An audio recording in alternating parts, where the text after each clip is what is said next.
and gain strength through training. But for other assignments that are taken her far away from this environment, she said I should convey to you a sincere apology, and that she's here with us in mind. On that note, let me quickly go through our speech, and wherever you see me saying I, it won't be the man speaking. It's only the voice of the man speaking, whereas the message is from our post-chancellor, the vice chancellor, and distinguished members of management, the training organizers and the facilitators, the resource persons from other universities, registrars of other universities, the Crawford University Registry staff, participants from other higher institutions around here, ladies and gentlemen, the annual registry training program, which is holding today, is the third of its kind, and it marks a remarkable day in the history of this university. I'm most impressed with the fact that the university management is usually driven by the quest to enhance professionalism among the registry staff, most especially, and among the generality of staff. And the evidence of that is what we are witnessing today. Without a doubt, the essence of training like this cannot be overemphasized, especially in the contemporary time. I wish to remind you that learning is a lifelong process that begins at birth and ends in grave. In essence, you are encouraged to be ready to learn new things, as that person who is not ready to learn is as good as dead. Therefore, I wish to congratulate the Vice Chancellor and members of the management, especially the registrar, Mr. Moses Iutauma, under whose leadership this training is coming up. I acknowledge and thank the event organizers and facilitators who are here to share their skill and knowledge for the benefit of us all.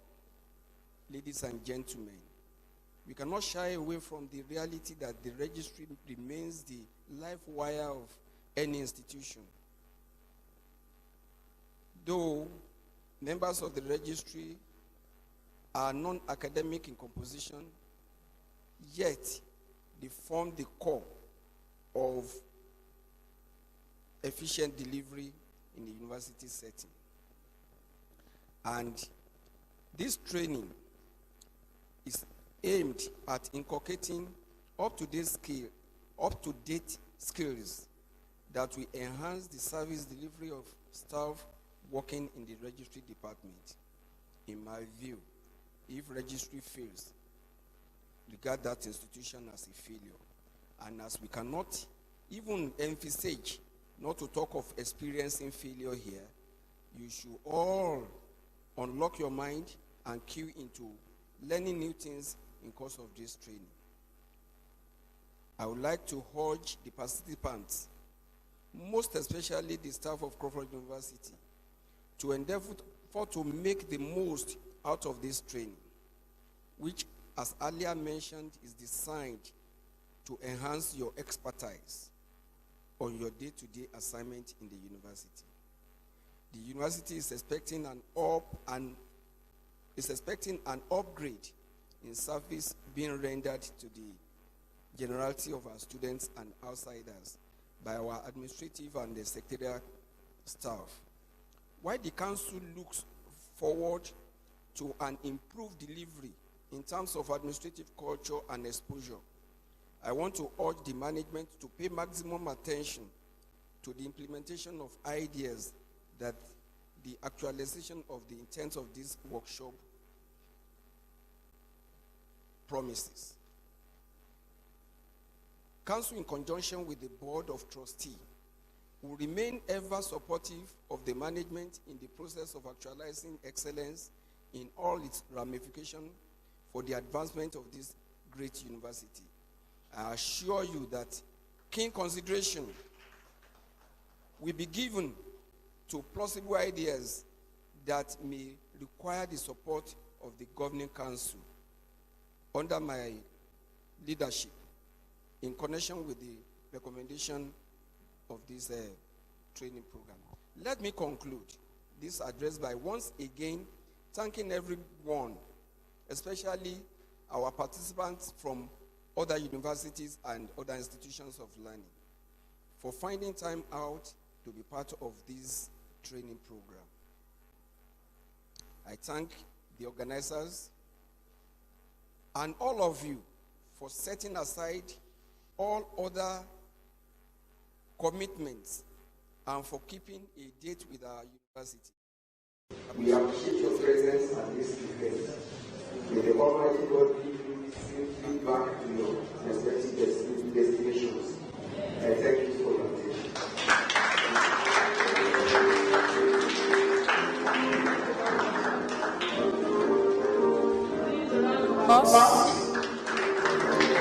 Thank you very much.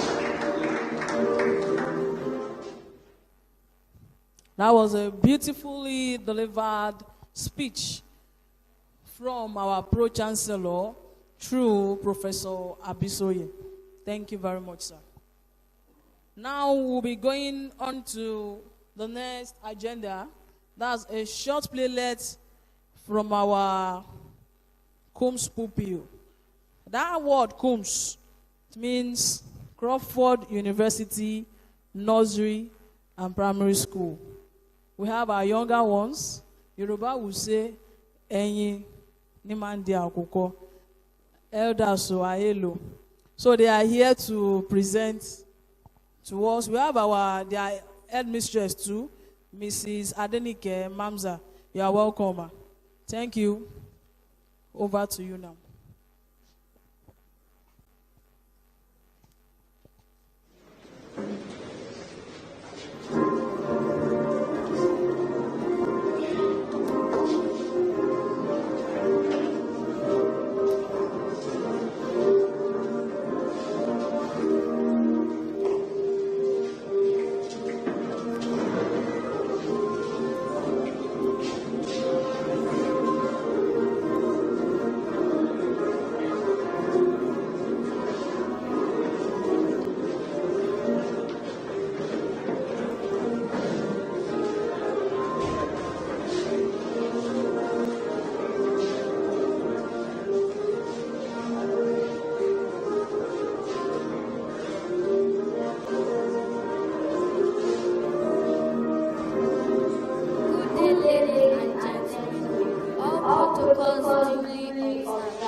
Crawford University Nursery and Primary pupils.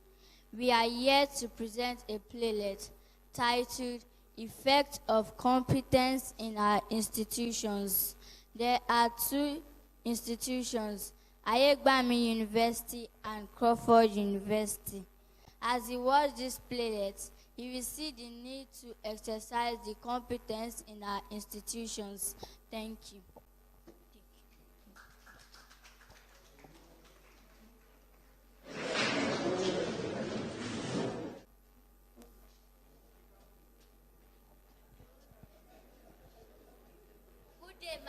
Good day, how are you? What are you here for? I'm here to submit our admission file. Okay, let me see them. Wow, that's good. If you go downstairs, you are going to see the security officer. He will direct you to where you are going to do your medicals. Goodbye.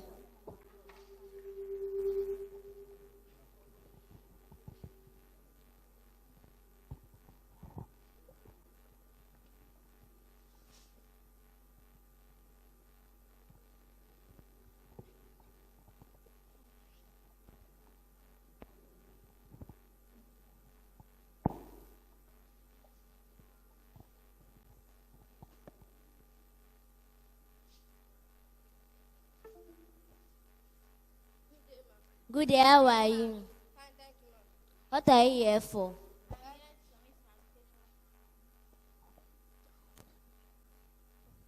Okay, you did well. Wow. Come back next week, Tuesday, for your interview. Let us go back to our duty posts.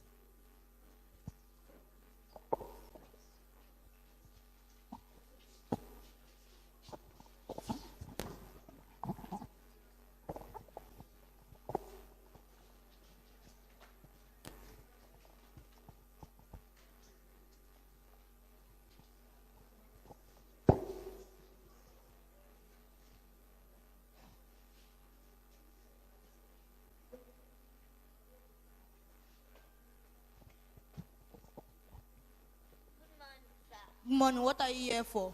I am a student. I'm here to submit my admission file. Is this the time you're supposed to be coming?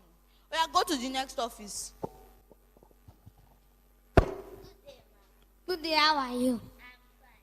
What are you here for? I'm a student. I'm here to submit my admission file. Did they write admission officer on my forehead? Go to the next office. Good day. Ah, I'm sweating. Quickly go and buy me drinks. Do you mean that your parents did not give you money before coming here? Come on, go and buy me snacks, Joe.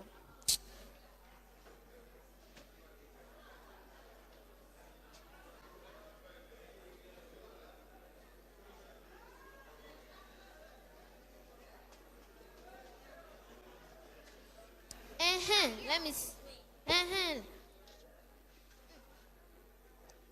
Now let me see your file. You even try small self. You can go. Next.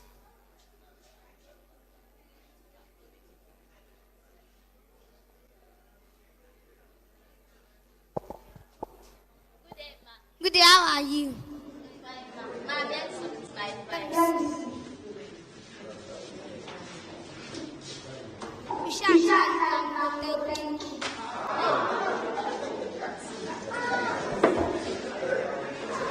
I just remember that I have men on break.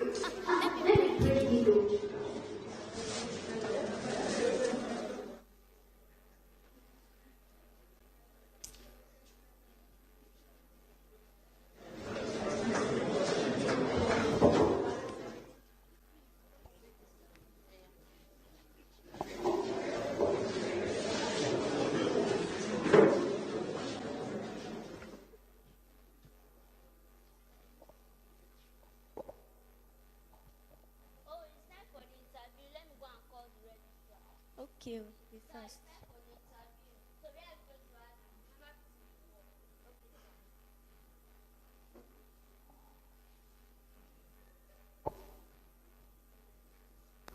Come in.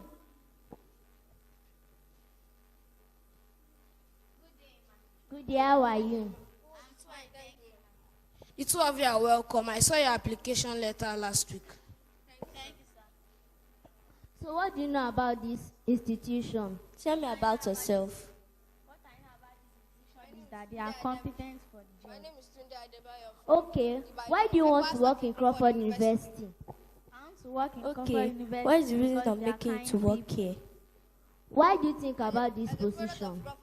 I think about this position because I want Okay, to I pray that you are improve going more to move knowledge. Crawford to a higher All level. your reasons to work in Crawford University are a good one. I hand you over to the registrar. The two of you made a nice choice. Come tomorrow by 11 a.m. to collect your appointment letter.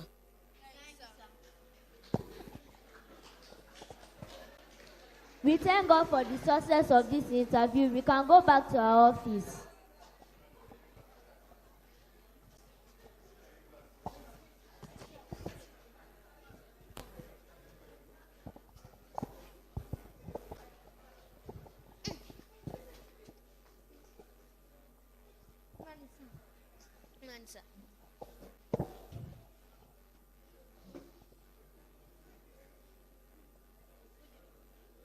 You cannot speak loud.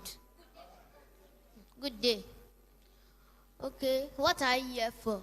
I'm here for the interview. Oh, okay, you can sit. Tell me something about yourself. My name is Arowolo Femi. I studied at Akwata University. I graduated 2010. I have 3 children and I'm 47 years. Okay, what do you know about this organization? The thing I know about this organization is space and money. Because you call ourselves I think there's enough space for you. Over to you, the register.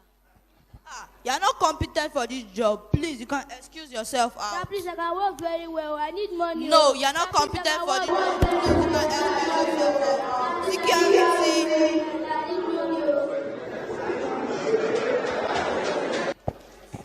Go and call the other staff. Mrs. Shala, Mrs. Lara, please can you come to the hall?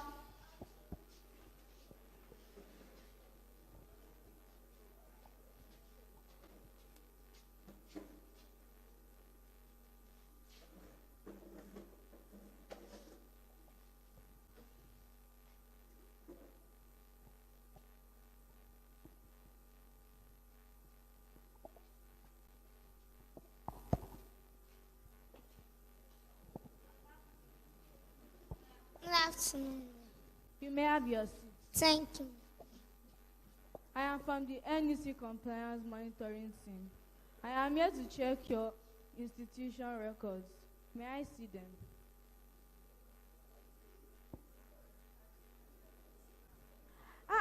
Mrs. Lara, 10 o'clock. So we even have perpetual latecomers. Excuse me, ma. So you mean I must not take care of my family before I come to work? So the act must be started and I should accept that the children will come Madam, sit. Mr. Registrar, look at how you are looking at your staff talking to me like that. Well, going through your records, I have seen you have not met the NEC's rules. I am just coming from Crawford University, and their staffs are well up and doing.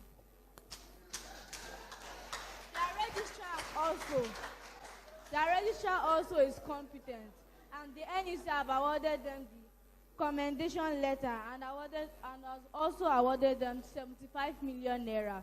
What do you think? I think you're right. By the power vested in me, you have filled your NUC organization letters in. By the power vested in me, you have filled your NUC organization letter in Section 3.3 Substitute 5 of the Code of Conduct. Therefore, your NUC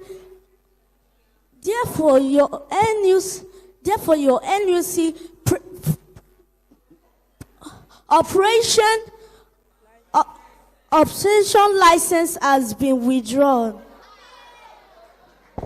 Hello, Mama, 5 children. Mr. Registrar, I can see that you have to organize a training for your staffs because they don't have all the qualifications. And I believe you all have Android phones. You can attend online seminars and trainings if you don't have the qualification. This result must get to the council. Let's go. Please, can I offer you this? No, don't worry. I don't take such. That is bribe. If you want to work in an institution, you have to be competent and have all the qualifications. Thank you. Ma, please, let me offer you this. Ma.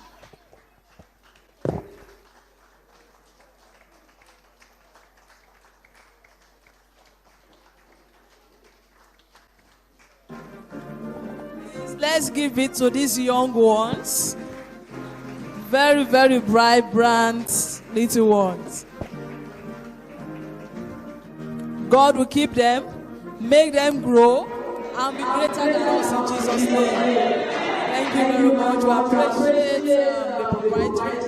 We appreciate the teachers for the short playlist. Thank you very much. We would like to see that in the future. Thank you. The opening ceremony is gradually going to an end, but that will be the end of another beginning. So, we'll be going to a vote of thanks. Sorry, it's not on your program.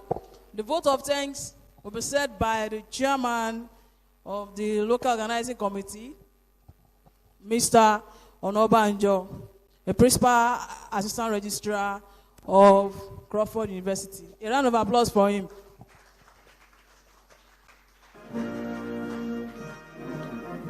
Please, you can do better for this, my oga. He is another brain behind the program for today. You're welcome, sir.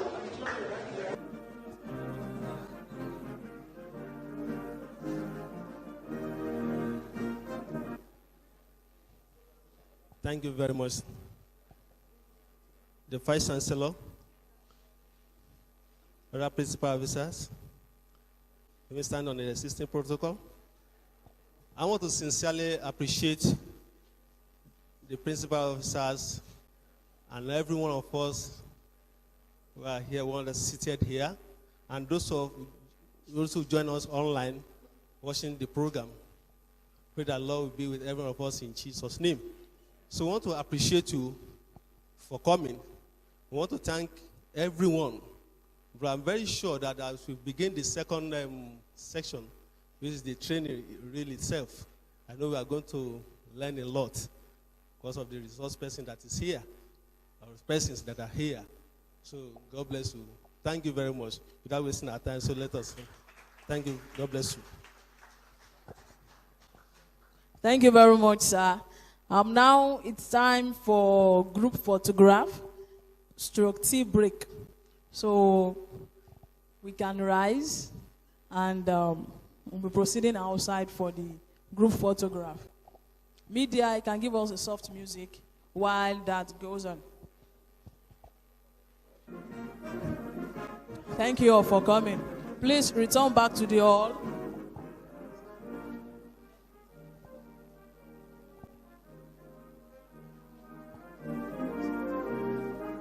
Please, we just have 5 minutes. 5 minutes for this, please. We'll proceed outside, sir. Outside, sir. 5 minutes so that we can set the ball rolling.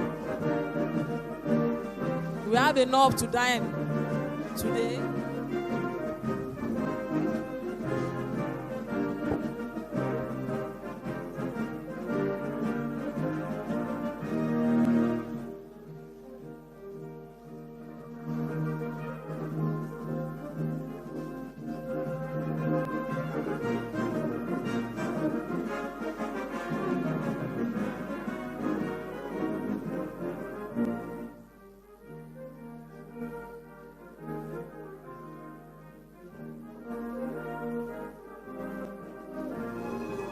Participants to join. Participants, please.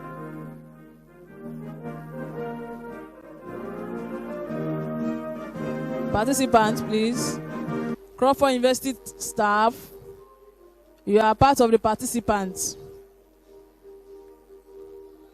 We know you are landlord, but you can also join.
Yeah, please hold on. Cameraman. I'm good. You are okay? Yes, I'm good, sir.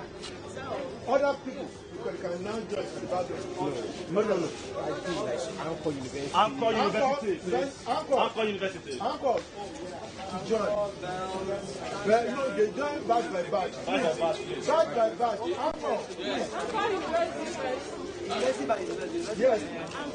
Anchor University. Please don't offend them. Institution by institution. If you are Anchor, here's the background. Join them by they are from Anchor.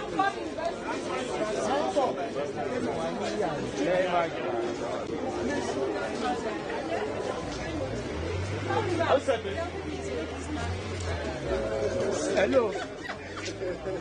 That man. We didn't see your face though. Look up. Yes. Please, sorry. Hold it. As many as possible. I've done that. No, all right, sir. Best step, get set, please. Best step. Best, university, please. Anchor should leave. Those that then Best should come in. Best university should go in.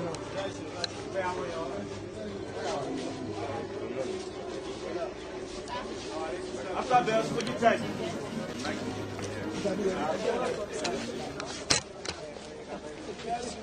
Best, please. Yes. Don't pay somebody directly at the back. Look out. Mr. Davis, help us for the media. Best.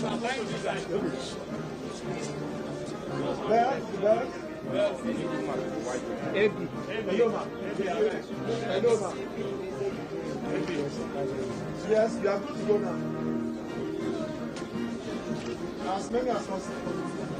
Hey, look here now.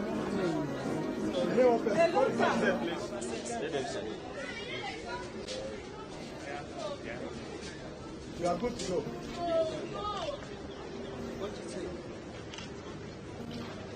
What do you say? Caleb, please, get ready. After the 10, Caleb, please get ready. What do you say, please?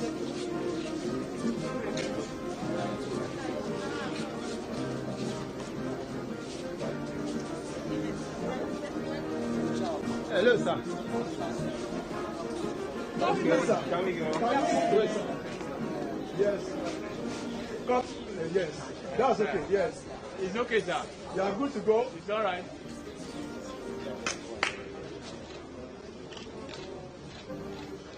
Thank you.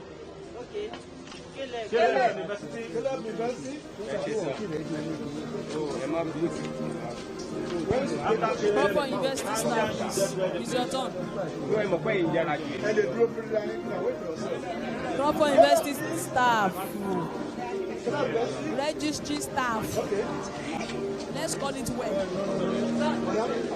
CRU, greatest CRU. Greatest CRU staff, you are needed outside. It's your turn. Thank you. I know some people don't like photograph, but you have to manage it today. Mr. Defison, go and snap. Tansha. Wait, sir. Wait, don't go yet. You are doing well. Clap for yourself. Thank you very much. After Tansha, French Village. After Tansha, French Village. Yes, I'm here. Others are Please wait.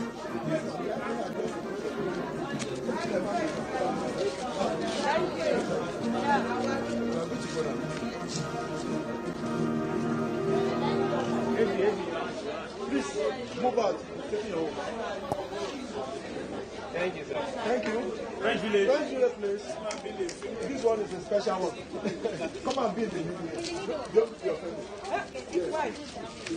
Yes. Yes, it's okay. Professor, this is a bit. So you are good to go. Mommy, Everybody allow. Thank you. Thank you very much. We do that on that so that Reverend Father can No problem. No problem. Okay. Okay. Yes. He actually they got it.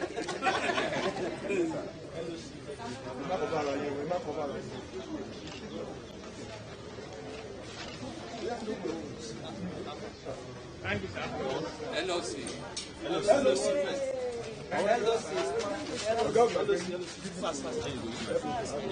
LOC. It doesn't matter. You don't take that. Okay, it's wide, it's too wide. Come to the middle. Ah, Yeah, it's okay. it's okay. Make it to the lens. Make up your mind. You can't be only in your boss. You can't be only at the back. Okay, that's okay like that. She's good. My view. As many as possible. Two view. On my lens. Two view on my lens. Set. As a local organizing committee. Wait.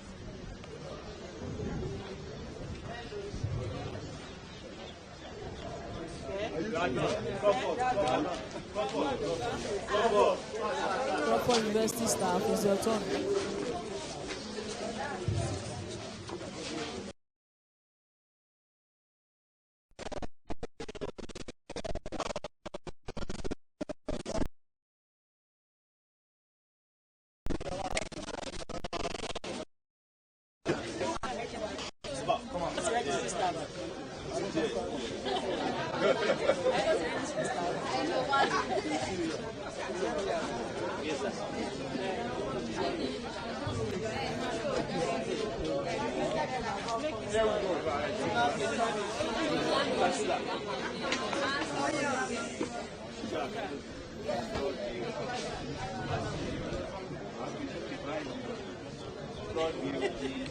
What's your view, sir?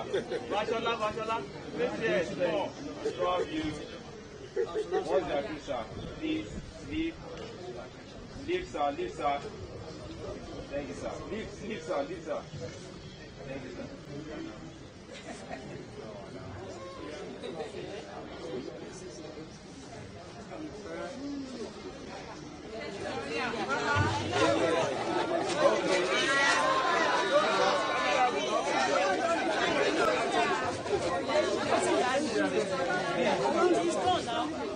Hello, please, sir. This one. Hello, please. Where are you here?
Thank you very much.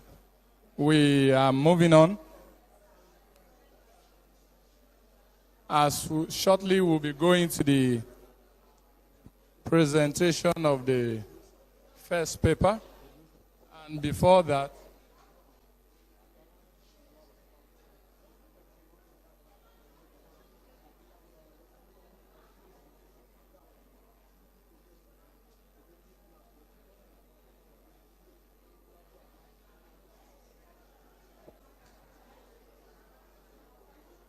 Thank you very much. Thank you very much. To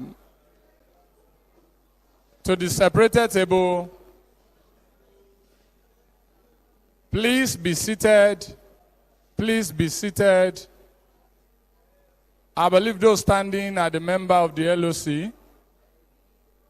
And if you are not, please be seated. Thank you very much. Now, representative of registrar and the registrars in the house, please come to the separated table.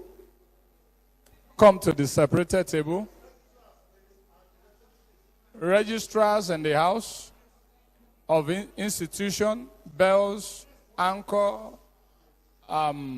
French Village, Ogitech, please come around to the separated table. You are welcome, sir.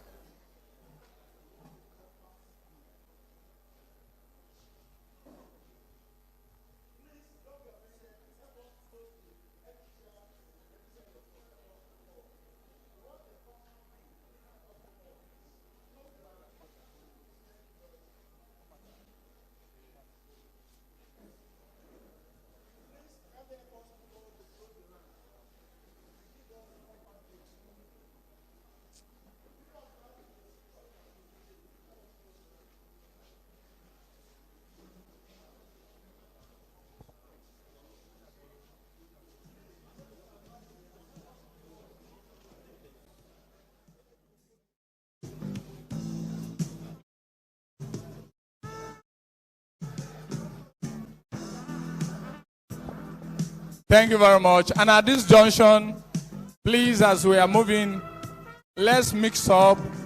Let somebody from the Bells University, you can sit beside somebody from Anchor to exchange greetings and contacts. Please, you have to do that now as we are settling down for the first paper to be delivered by the doctor and the chief speaker for today's program.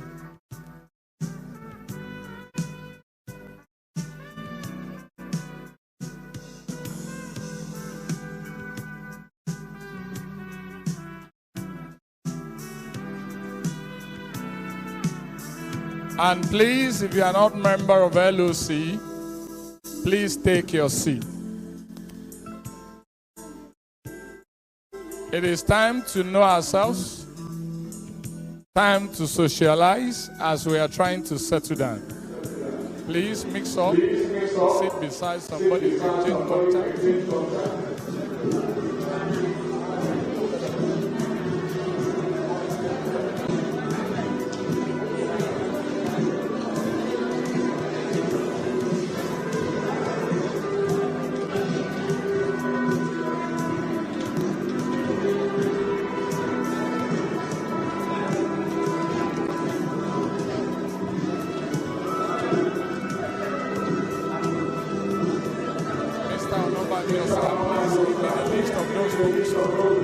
Their prizes. And while you are trying to take your seat, please, there is a bookshelf at the back. Try to check to pick a copy for yourself.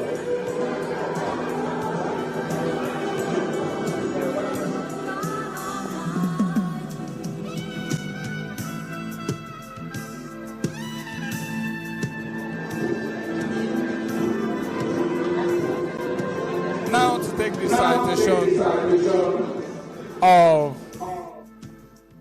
the keynote speaker for today.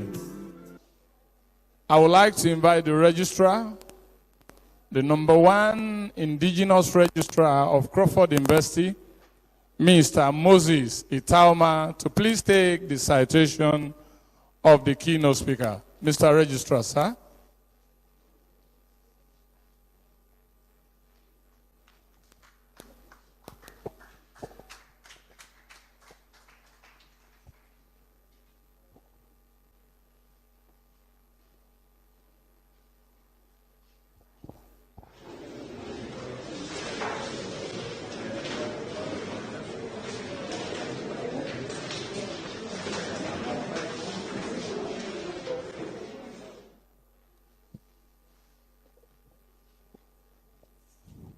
Mr. Vice Chancellor, the Pro-Chancellor, Mr. Vice Chancellor, my able colleagues, permit me to stand on the already established protocol. I feel honored to take the citation of the keynote speaker for today, Dr. Omojola Awoshusi. I very humbly and respectfully invite the keynote speaker, Dr. Awoshusi, to please stand. Please come up the podium so that all eyes can see you, sir.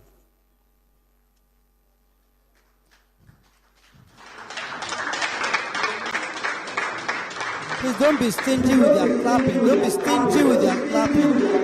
I'm sure you can do better than that.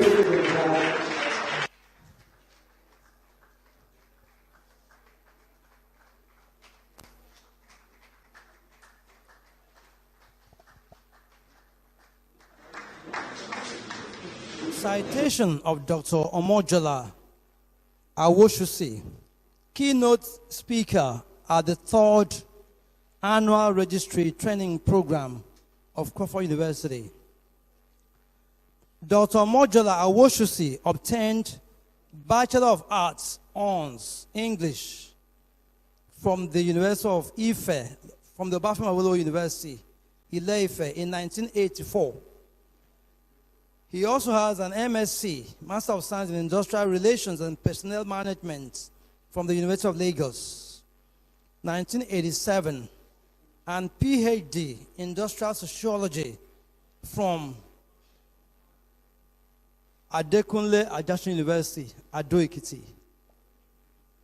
From Ekiti State University, beg your pardon, in 2005.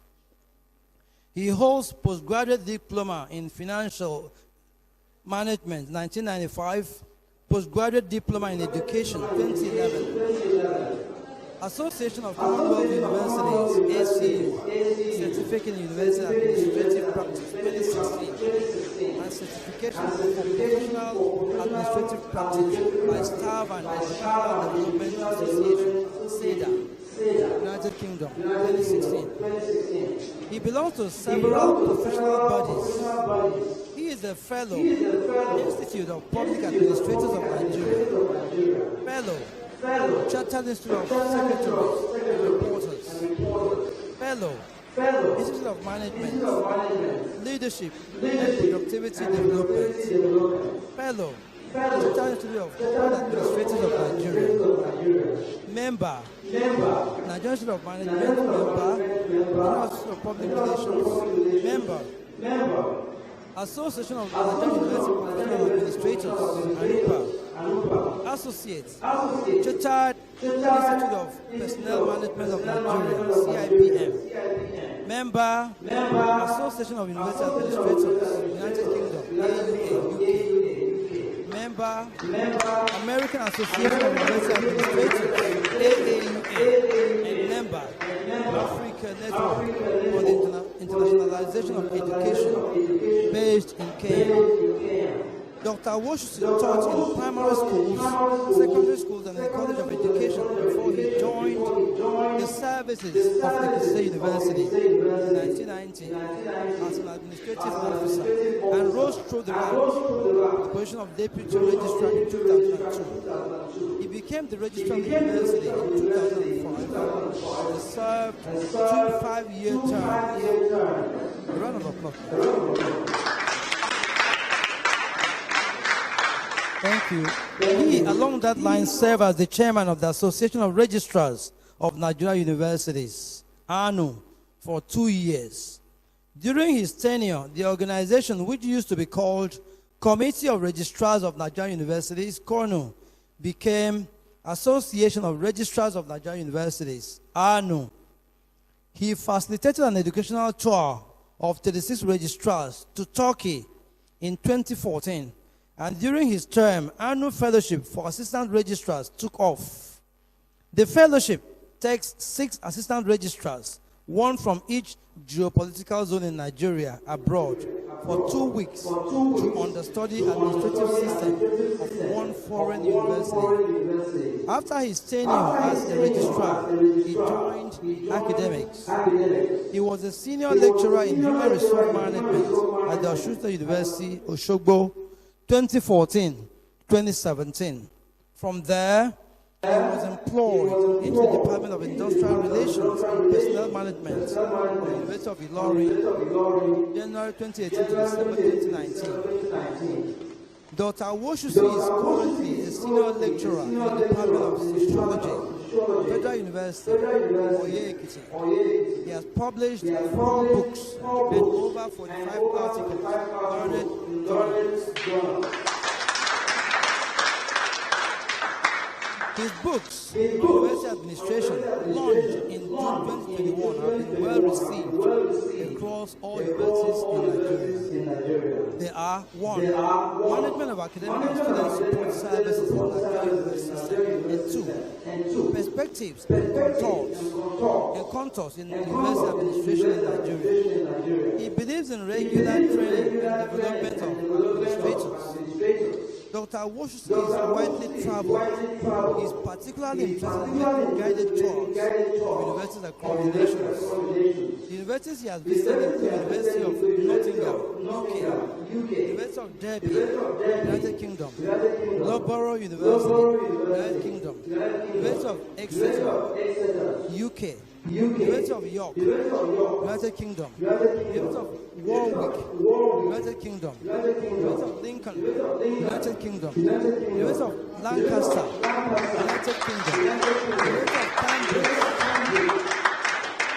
Thank you so much. University of Cambridge, United Kingdom, Oxford University, United Kingdom, King's College, London, Birkbeck College, London, London School of Economics and Political Science, University College, London, University of Westminster, London, Makerere University, Kampala, Uganda, University of Ghana, Legon, Belgium IT University, Pretoria, South Africa, University of Witwatersrand, Johannesburg, South Africa, California State University, Los Angeles, USA, Pittsburgh State University, Kansas, USA, Fatih University, Istanbul, Turkey, Başakşehir University, Istanbul, Turkey, and Geddes University, Turkey. Dr. Woshusi is a well-sought-after speaker at conferences, workshops, and webinars on higher education in Nigeria and abroad. He has made presentations at AUA UK conferences, University of Exeter in 2009, University of Manchester 2012, both in the United Kingdom. By God's grace, Dr. Woshusi delivered the first registry annual lecture of the University of Ilorin in 2016. First registry annual lecture of the Federal University of Technology, Minna. 2016, the first registry annual lecture of Bowen University, Iwo. 2017, the first registry annual lecture of Osun State University, Osogbo. 2021. He also delivered the 5th annual registry lecture of Elizade University, Ilaramokin. 2022, and the 9th annual registry lecture of Obafemi Awolowo University, Ile-Ife, 2022. He has made numerous presentations at ANUPA conferences or workshops in several locations, including Kogi State University, Ayimba, ANUPA workshop, ASCON, Badagry, University of Abuja, OAU, UNILAG, Federal University, Otuoke, Federal University, Lokoja, Federal University, Lafia, Nasarawa State, Federal University of Technology, Akure, Kwara State University, Malete, Tai Sholari University of Education, Ijagun, University of Calabar. His areas of specialization include industrial sociology, industrial relations, human resource management, higher education administration, leadership, and emotional intelligence. Ladies and gentlemen, please welcome with me as I present for this distinguished audience the keynote speaker, no other one but Dr. Mojola Awoshose.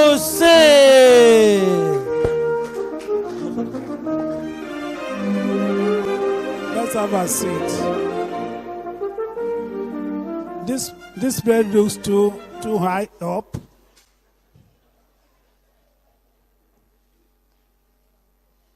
Let me come down to your level, because Nigeria, you can easily forget me there.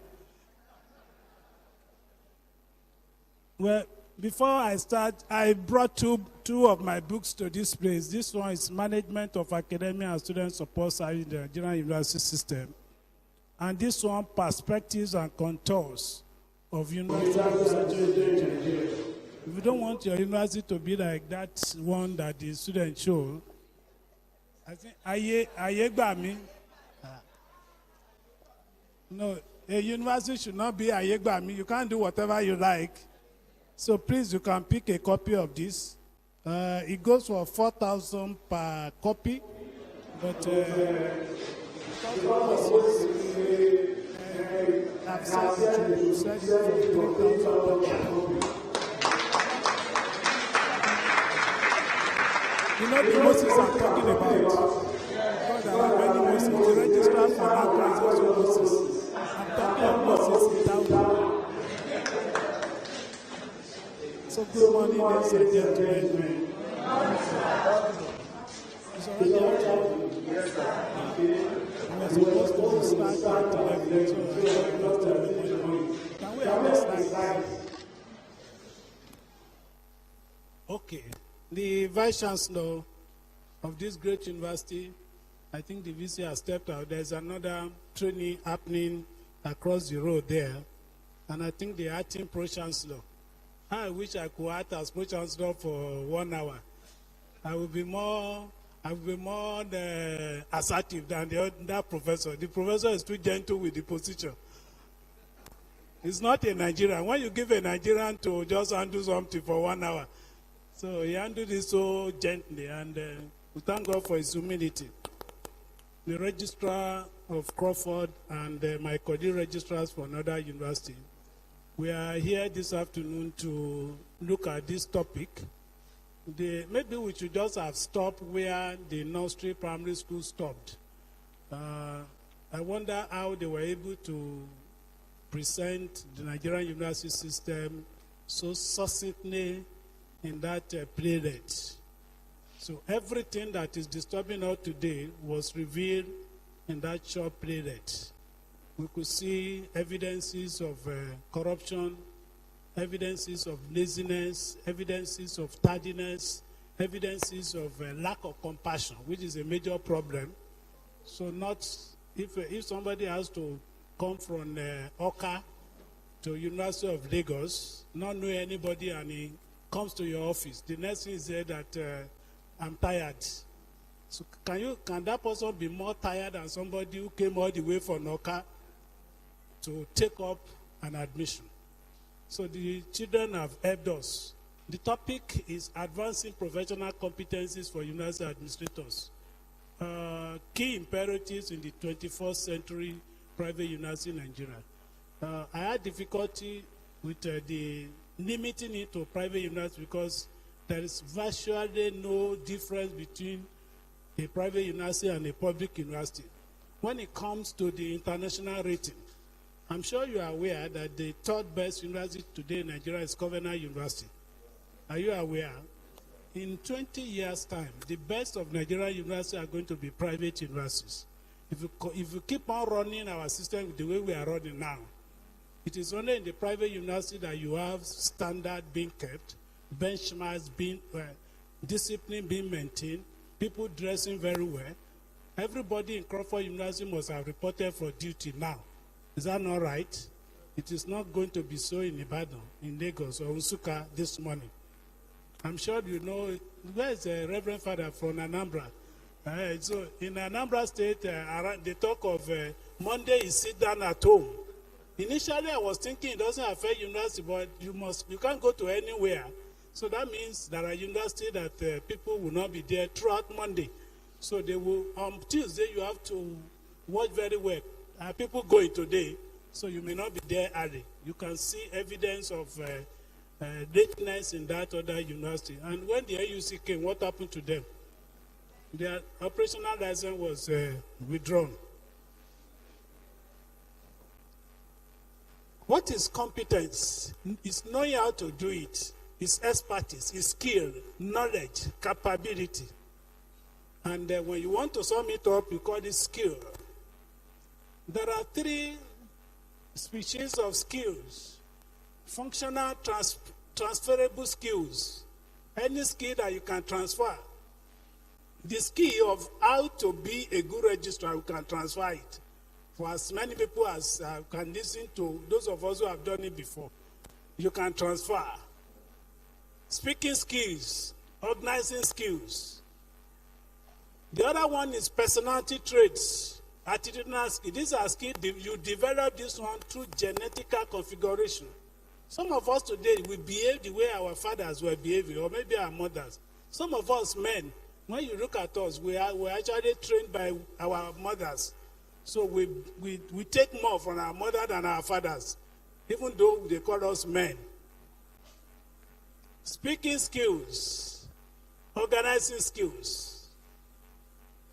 Knowledge-based skills are skills learned through schooling, training, job experience. There are things you will pick up today that maybe yesterday you didn't know of them. Now, as I did this way now, I can talk about the Crawford Nursery Primary School, because I was doubting whether they were primary school pupils or secondary school children.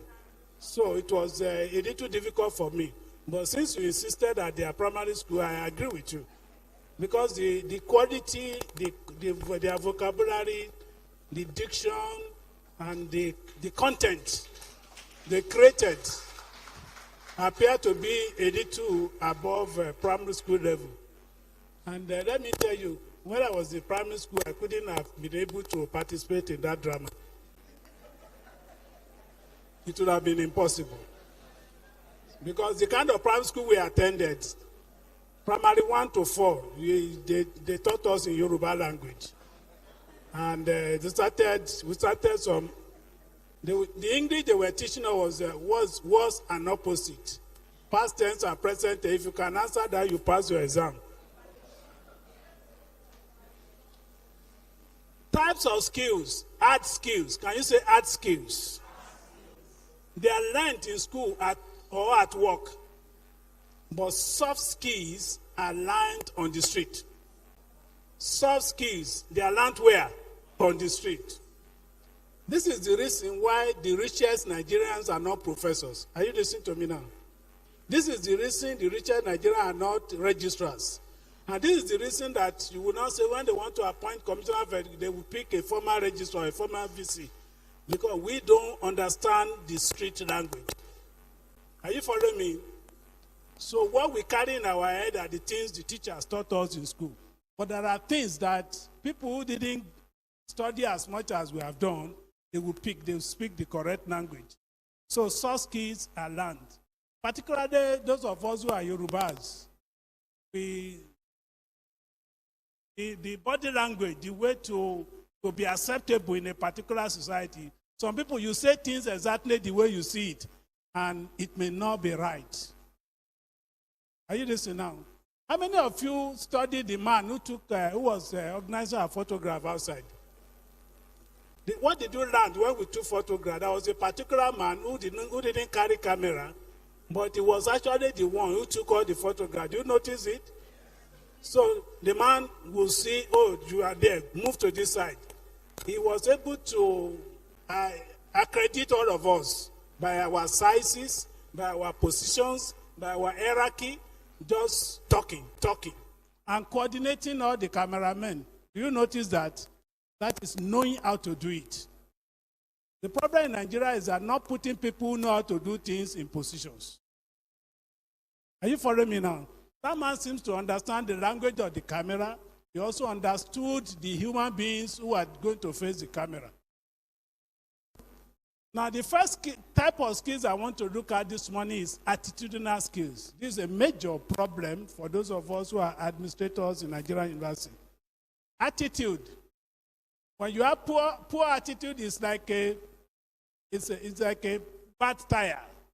When you have a flat tire, you can't get anywhere unless you change it.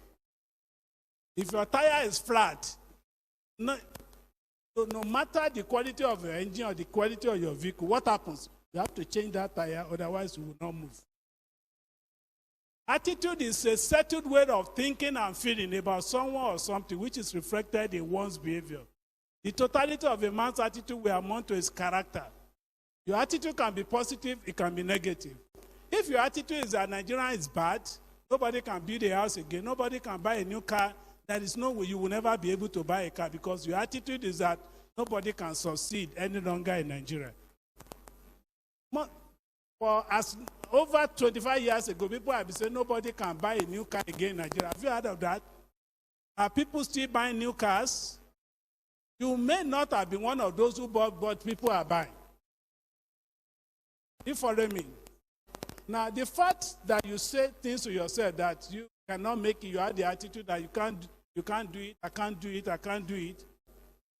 But if you change your attitude, what happens? Things can move forward. I had somebody was posted to me in 1998 or thereabout. He was a newly recruited administrative officer. He was posted to work under me. And immediately he joined us. He came from Lagos to Ado-Ekiti. Ado-Ekiti used to be far from Lagos in those days. Like we were not a state capital because couldn't just settle. Every day would be complaining. And he was saying from the beginning that I can't do this job. He was ringing into my ears. He must return to Lagos every Friday and come back Sunday evening. Interestingly, that was how I also started. And I told him my own story that, look, I was also complaining the way you are complaining. That person today, since that 1998, he has remained T. And now he's a deputy registrar. The single most important person in the university. VC cannot do anything today with that. And I told him about 2 weeks ago, but you told me you can't do this job. Don't tell yourself you can't do it. Even if you will do something better later, this one you are doing, do it very well. An administrator must have positive attitude to work. The children that gave us the playlist, they handle this, the single subject matter they handle. You can see a woman said, I have not eaten today. If you have not eaten today, is that the problem of a student who has an issue in your office? Somebody said, I'm even sweating. Maybe there is no air conditioner in that office. Is that the problem of the student? Are you following? Somebody said, that was how I sat here so that I could capture the drama. Somebody said, I want to break, I have melons to break. In most of our public universities, those of you who come from public university, you see that everybody has melon to break. And that's what destroys our primary schools, at least across Southwest. Those who taught us in primary school, the highest qualification they had was grade 2 certificate. Today, in my state, nearly every primary school teacher is a degree holder. But the students are poorly taught, because the teacher don't stay there. All the women, they are, what's this that the women do during engagement? Alaga joko, alaga duro. What's it called? What's the English? Engagers. They are caterers. They sell in the market. And primarily, they even bring the goods to the school. They have very little time for and the children are watching. My first son attended Christ School, Ado-Ekiti. It's like our flagship secondary school. And he was a small boy. He was telling me at age 13, 14 that our chemistry teacher, the husband is a permanent secretary. The woman does not come to school. He doesn't teach us. The woman is always doing catering. The children are aware what you do. 20 years down the line, all the children you see in your school today who are undergraduates, they will be better than many of us. But they will remember those of us who treated them very well. They also remember those who treated them very badly. They don't forget. Children don't forget. They don't forget. So your attitude, even many of us, we do the right thing, but we do it with a bad attitude. So even when we should say thank you, we just look at you that the only reason why you did it is because there was no alternative to not doing it. Can we continue? Somebody has taken away the slides. Organizational skills. You cannot succeed in administration if you are not organized. Our job in the university is to organize things for the vice chancellor, organize things for senate, organize it for council. That is why we are here. Those of you believe that you are second-rated citizen, they call you support staff. Support staff is a wonderful appellation if they call you support staff. Why do you think this building is standing? This building is standing because it has support. What is the support? In every of the angle of this building, there is something we call reinforcement. Are you following? Now, if this building, the admin block there, is a high-rise building, there are columns and there are beams, and that is what we are in the university. Are you listening to me now? To support, the reason why the university will not collapse is some people must support it. Teachers will come, teach and go. They conduct exam, they mark the scripts. As long as there is no meeting, a professor will have no business being available. But you cannot say you are not available. Because for that professor to even join us, an interview must be conducted. Somebody must invite. Somebody must communicate the interview. For that professor, for us to be sure that the professor is working, somebody must be monitoring. Somebody must be giving report. Somebody must assess. Are you following now? All of this, and we need to keep records of all that we do. If we are not organized, the university is not organized. What are we supposed to organize? Time. Say time. If you cannot organize when you are going to wake up, when you do your morning prayers, when you take your bath, when you eat. A man called John Wesley. John Wesley has a diary. He will write everything he would do. He used to preach 54 sermons in a week. And he will write longhand all the sermons. Wherever he gets to, John Wesley will read the sermon. He has a time to start, a time to finish. From village to village, the time he will get to every village, every Sunday or every Monday, the same time all through his life. If it is 9:30 a.m., he won't come 9:31, and he won't be there 8:30. Now, even the space, your office has to be organized. Your desk must be organized. The staff under you, you must organize them. The equipment in your office must be organized. And you need to have what we call work-life balance. What is work-life balance? Your life and your work, that must be balanced. I read in the mission of this university, they said they give balanced education. Is that not correct? Crawford University. A staff working in this university or in Anchor or in Tansia or whatever university, you must enjoy life balance. What is life balance? A woman that is working in the university, is a senior assistant registrar or PR or whatever, must have a life balance.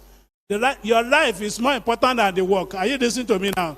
It's because you have a life. That's why you were appointed. When you leave the university, you still go back to your life.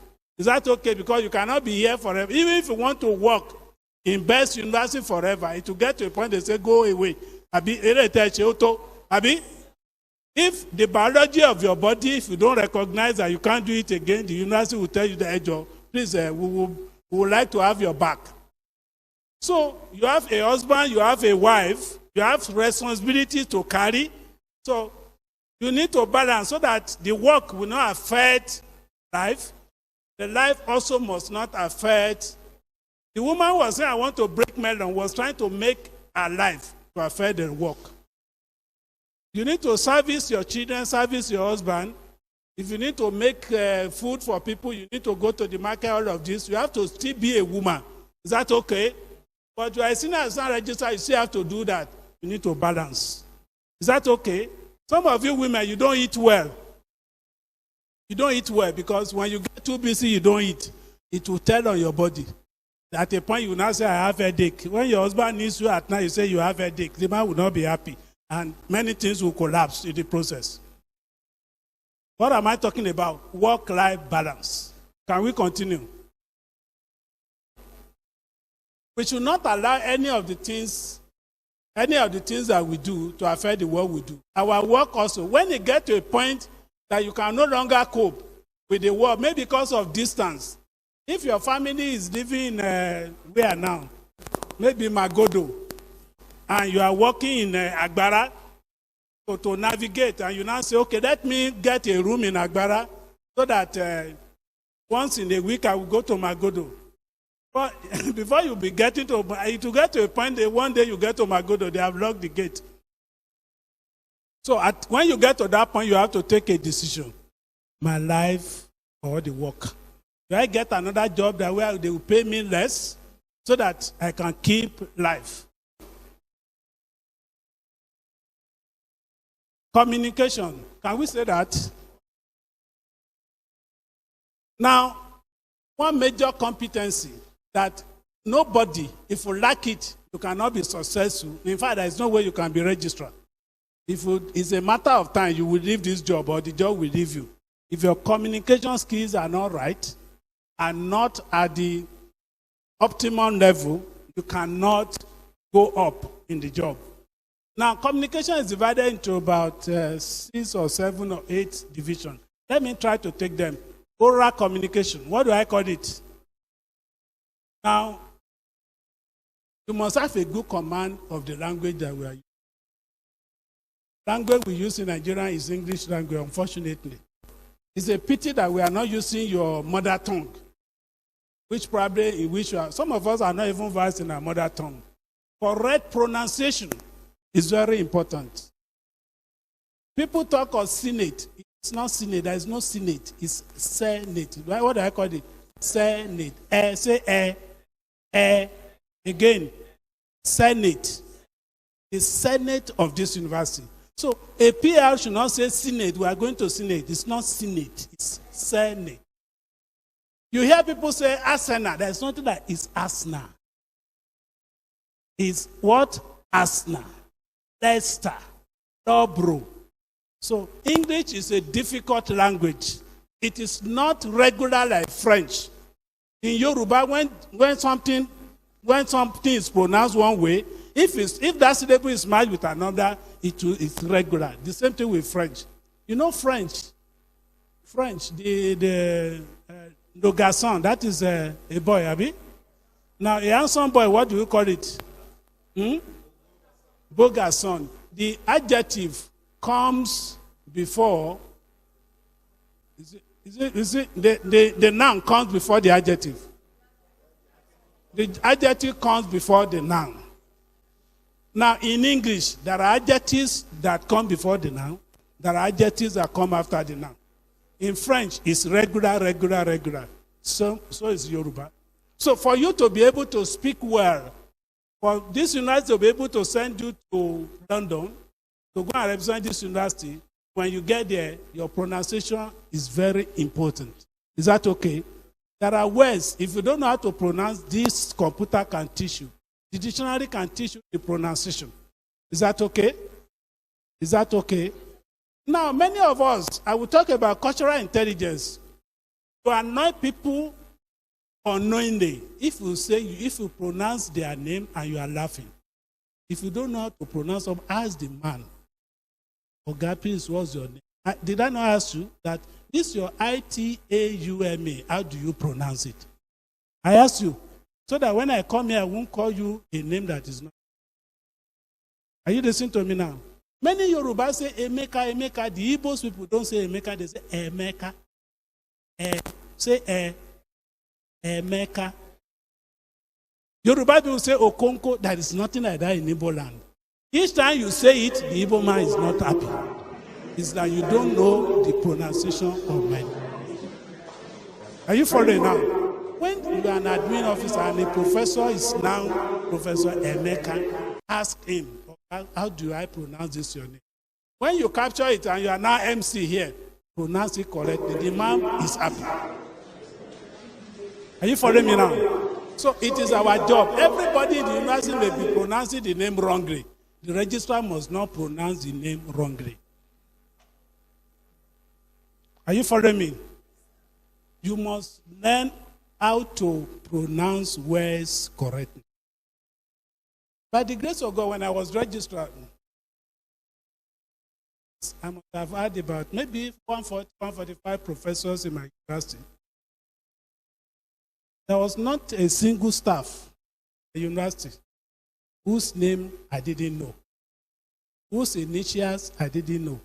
Professors can stop Senate meeting if you mistakenly write the name wrongly. Are you listening to me now? In our university, we have 3 people called Ashaolu. One is A-S-H-A-O-L-U. Another person, his own does not have H. It's just A-S-A-O-L-U. At times, my boys will transpose it. The man will raise up his hand and say, my name is not listed in this minute.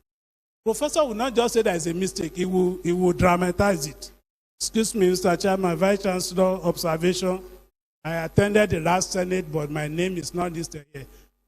My boss will be arguing that his name is, well, okay, show me where the name. Then he will show you, okay, it's page 2, line 17. So that's not my name. If I'm a professor, I've been in the university for 23 years, and now, is it now that you will not get my name again? Everybody can make the mistake, but you in administration cannot. The same thing goes to women when they get married and they change their name. You know, of the burdens of marriage. Now know that this woman is no longer this. It is now this. Are you following me? We are talking of pronunciation, we are talking of tone, we are talking of pause, we are talking of stress, we are talking of courtesy in delivery of information. Yes, yes, yes. There are 3 different things. Am I saying something? When somebody knocks at your door, you say, yes. You're already annoyed. We have not done anything to you. You're already telling us that we are not welcome. Why not just say yes? It's coming. Yes. That means, what are you looking for again? So, we are talking of oral communication. Now, written communication. This has to do with our minutes, it has to do with our reports, it has to do with our memos, it has to do with basic knowledge of grammar, tenses, number, punctuation, preposition, clauses, sentences. This is what is making Registrar of Nigerian University grow old quickly.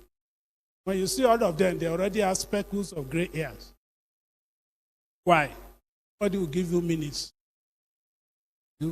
Correct. By the time you get to page 7, you will be blaming yourself. Why didn't I write this thing myself? Because at times it's better for you to write. Let's agree. Okay. Let's even agree. I don't have deputy registrar. I don't have PR. If I had written this thing myself, I won't go into these rigors. Because you correct this. So correction, what are we correcting? Grammar. We are correcting preposition.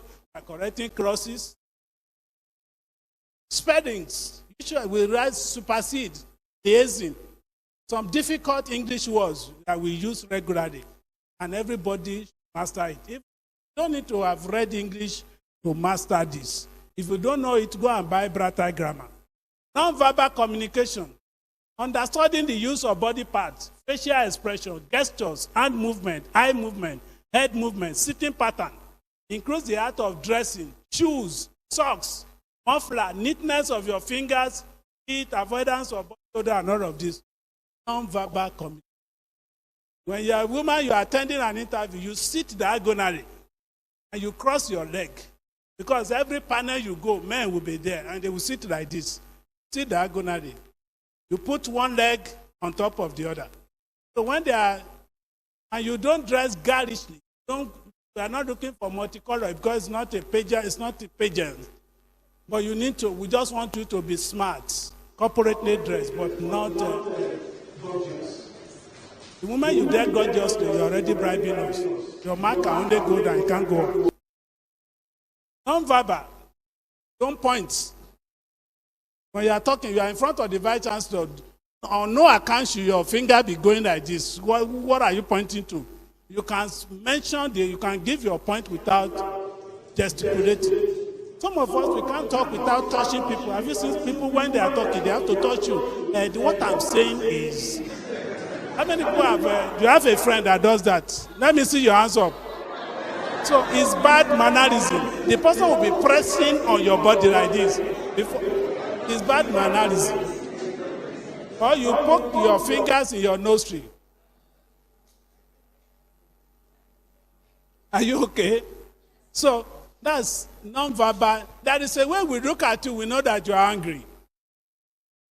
When somebody is talking to a deputy registrar, you say this. Say this. And why we didn't see you yesterday? What's the meaning of this? So is that well, even though I'm PR, you are deputy registrar, my husband is bigger than you, you know. That's the meaning. You know, my husband is professor. Abi, that's the meaning. Or my husband is permanent secretary in Ogun State that can even remove you from this position. So I'm not going to answer you. So what we say with our body parts at times speak louder than what we say with our mouth. Non-verbal communication. Electronic communication. This and that, WhatsApp. Non-verbal. Graphic. Symbols. You remember in Nassau Ibadan, enter into studies about the placement of the crescent. There's a chapel of resurrection at Ibadan, which has existed since 1948. At a point, the Muslim built mosque because the university classified an area as religious area. Then they built the mosque.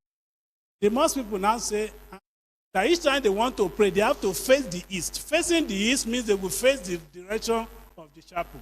Facing the direction of the chapel means they will face the cross. There is a cross, big cross, erected in front of the chapel. Then it became, so symbols do what? Carry a lot of information. We communicate with what? Symbols. Haptic communication. Haptic communication. You can do so much. Somebody in your office, SCR, has done a very good job. Thank you very much. I've done two things. I've spoken verbally. This one that I did, what does it mean? Patting on the back, but what does it mean? Even if I'm busy, if I'm phone, if I do this man you can go away. Means that there is no way I would do that, and this man is being presented on day and pay for promotion, I won't defend it. You agree? It means that I'm thanking you for all that you have done. But what if I do that? Now, that can have two meanings. If he has done something well, or he has just gotten an award, just gotten an appointment as registrar of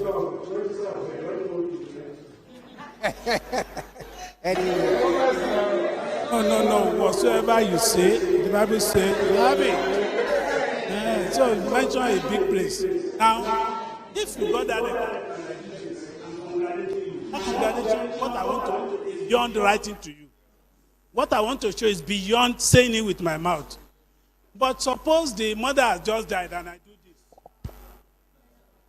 That is empathy. I'm feeling what you are feeling. I can understand your pains. Go and sit down. You understand it now? That's haptic communication. Haptic communication. So you speak louder than verbalization. Musical, when we got to this hall today, I noticed that you people were not making noise. Crawford University did something today that made all of you doing the opening ceremony. Some of you were not actually interested in the long speeches. Is that right? Parents don't have time. What are they saying? Let's start now. That's the way you were feeling. Is that correct? But something was done in this hall that made you to settle down. That was the music. They were playing some classical music. Did you notice it? The music was filling the gap. Each time there was a dull moment, music was entering our ears. the music had no words so that you cannot disagree with it. Is that okay? But they were so inspiring music. You can use sound to communicate. During convocation, how do you feel? If you attend convocation and your child is graduating, use saxophone or trumpet to play, how will you feel? How will you feel? Some others will even start weeping. Because it's like this is my song.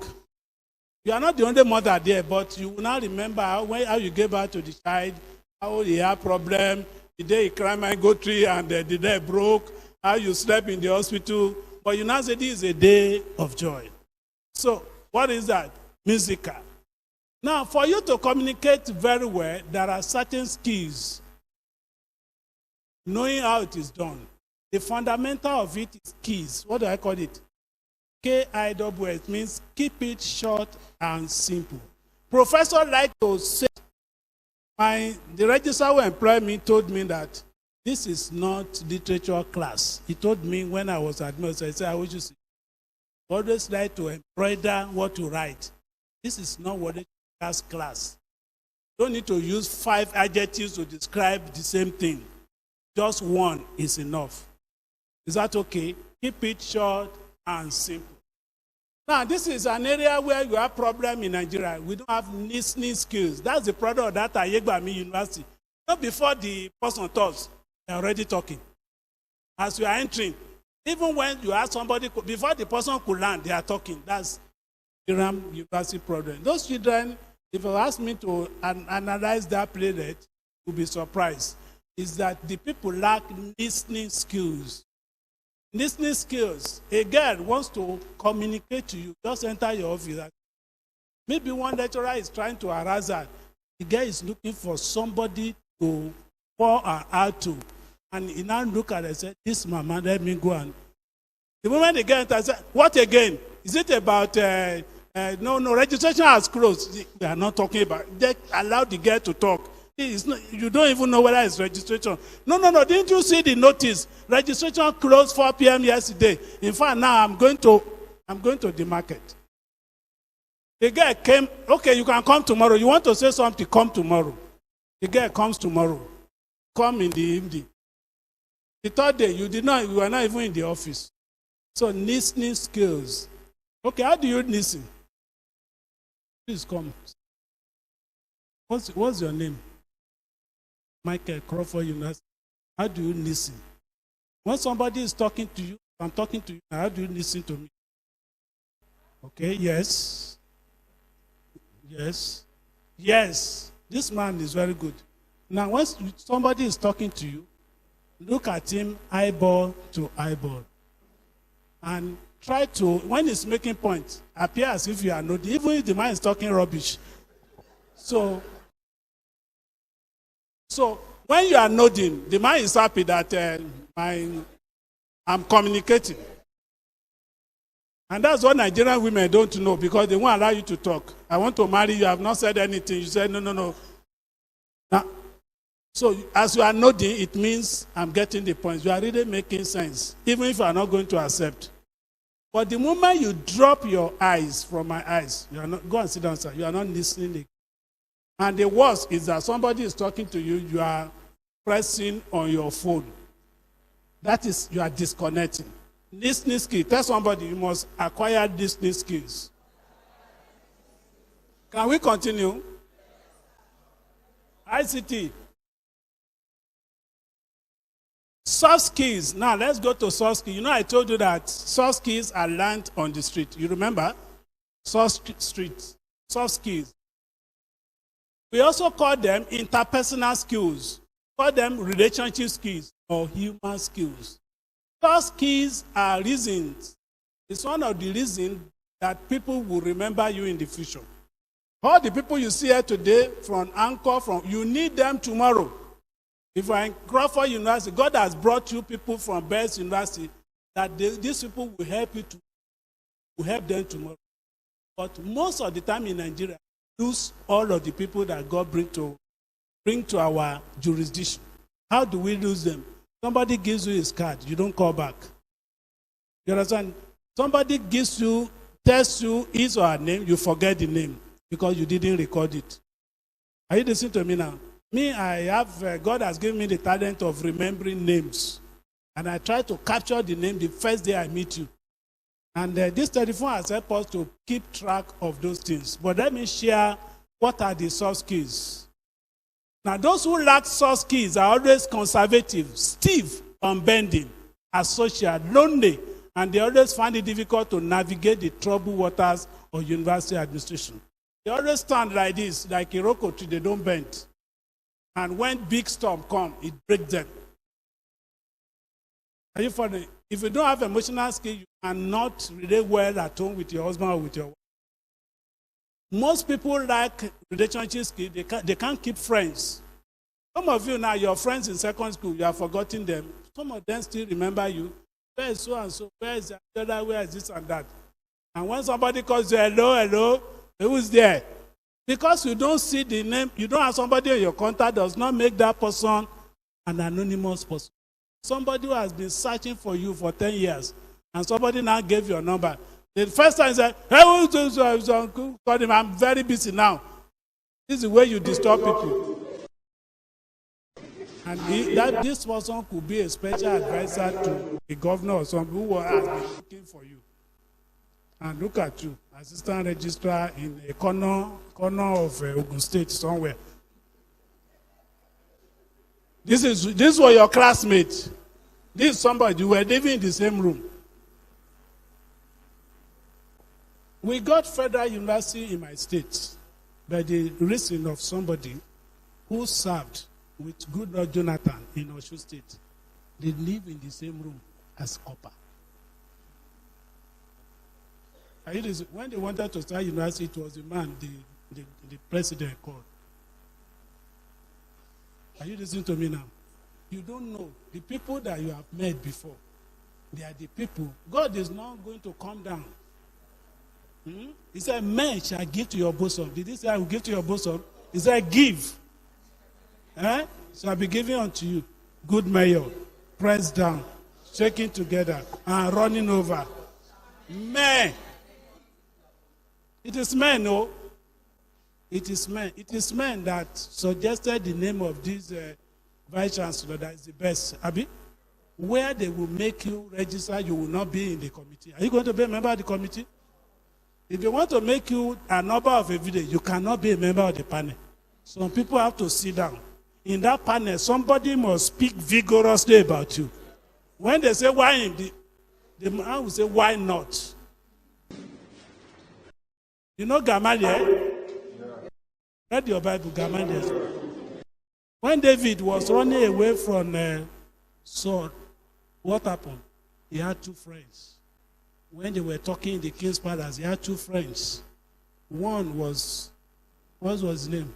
Ahithophel. The one was, what's his name now? Hushai or something. Hushai. Ahithophel was a strong man in the government. Strong friend of David, but at that point he had decamped. He told the king, I know David very well. As he has escaped now, he will encamp somewhere. He will rest till tomorrow morning. He's not going to move very far. So if you want to kill him, the best time is to move tonight. Search the mountains and the caves, you will get him. The other person who wants to help you, who remembers that this guy, now my friend, though I'm in this committee, he told the king, don't listen to Ahithophel. Ahithophel is getting old. This is not a digitalized man. We are on the streets. In fact, he worked with David through too, but me, I was the last person to be with David. As David is going now, he will be running very fast. So what we need to do is to wait till tomorrow morning so that we organize big army, get chariots. That's the way to capture David. And David encamped, just as Ahithophel said. He used the night to send information to David. Here, how many hairs do you have? Huh? If you delay till tomorrow morning, you are gone. Anywhere you don't have a friend, forget whatever they are doing there.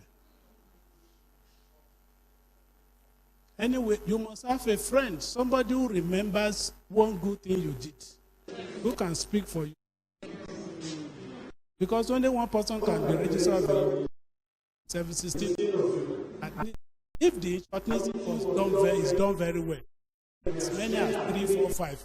If not this one, this one, this one, we need only one. Somebody will be able to stand and say it's Moses. Are you following? And in our job, the moment somebody gets it, the people are close. Their destiny is close for another 5 years. At least in that situation. Is that not correct? In those 5 years, they have to come back after 5 years or go elsewhere. What will now give you? Say emotional intelligence. Emotional intelligence is understanding your emotions and understanding the emotions of people you are relating with. I'll give you my example. When I came here today, I used it. And I saw somebody today, the MC here said, I'm going to be your host for today. You remember it? Somebody else said, don't say host, say hostess. Emotional intelligence says, don't criticize a woman in public. Women carry offenses far. They don't forget easily. You understand now? You understand? So if a woman is on display and you say and you correct her, majority of us did not see the error. Abi, did you see an error? To point the error publicly, the woman will still remember this time next year. If it's a man, we'll have it off. Secondly, don't criticize your boss, anybody who has authority on you, publicly. If somebody who has authority over you makes a mistake, find a way of slipping a note to him so that he can correct it. But don't be the one to correct it openly. Are you following? You are next year, you are working under a PR, and your paper must pass through him to the registrar. When the two of you are with the registrar, don't prove as if you know better than the PR. When the man is making his mistake, be nodding your heads that they are. It's true, sir. It's true. Be nodding nod your eyes like this so that you agree with him. At least finish making your mistakes. Then you go back to the office. Then when the two of you are alone, you cannot. Please, I think what you say in the rest of is bring the regulation of Crawford. So, okay, I just want to show you. I'm not saying you are wrong, but I just want to show you this regulation. It appears it's different. Yeah, I don't know. Since you are PR, I don't know which is correct. But this paper seems to be saying something. The man will read it and thank you. And if your boss happens to be a woman, you are playing with pepper soup. Because the reason is that people around have been saying that something they said that if it's a man there, maybe it would have been better. So don't correct. So emotional intelligence is that put yourself in the shoes of the person and assume that how would I feel if I were on the other side? That's emotional intelligence. How many of you have had the fortune or misfortune supervising a pregnant woman? A pregnant woman working directly under you, and the woman is in the first trimester. Some of you don't know first trimester. Now, how does it feel? The performance of the woman will drop, is that correct?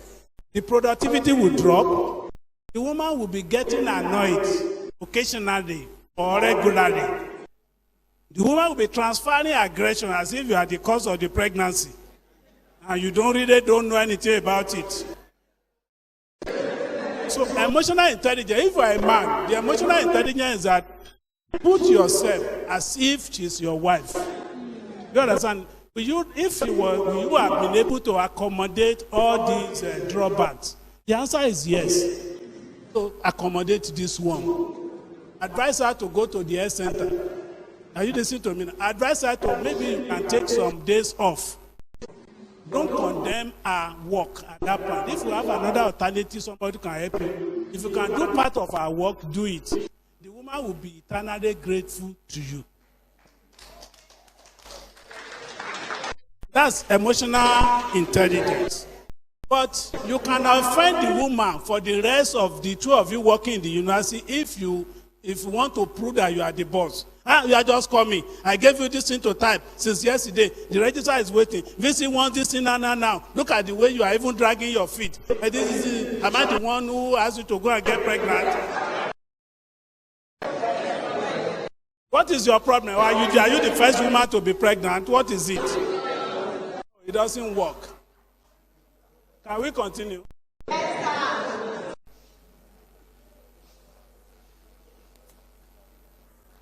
Critical thinking. Critical thinking. Critical thinking. Some people call it logical thinking.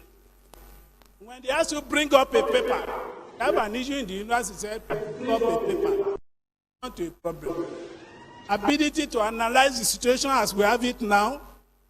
Look at our antecedent. When we didn't have this problem before, what are the issues? What are the options? We can do option A, option B, option. Then you suggest one of the options. Why are you suggesting the option? Give us reasons why this option is better. That's critical thinking. If you are an administrator, if you don't have that, you will not have respect of the vice chancellor.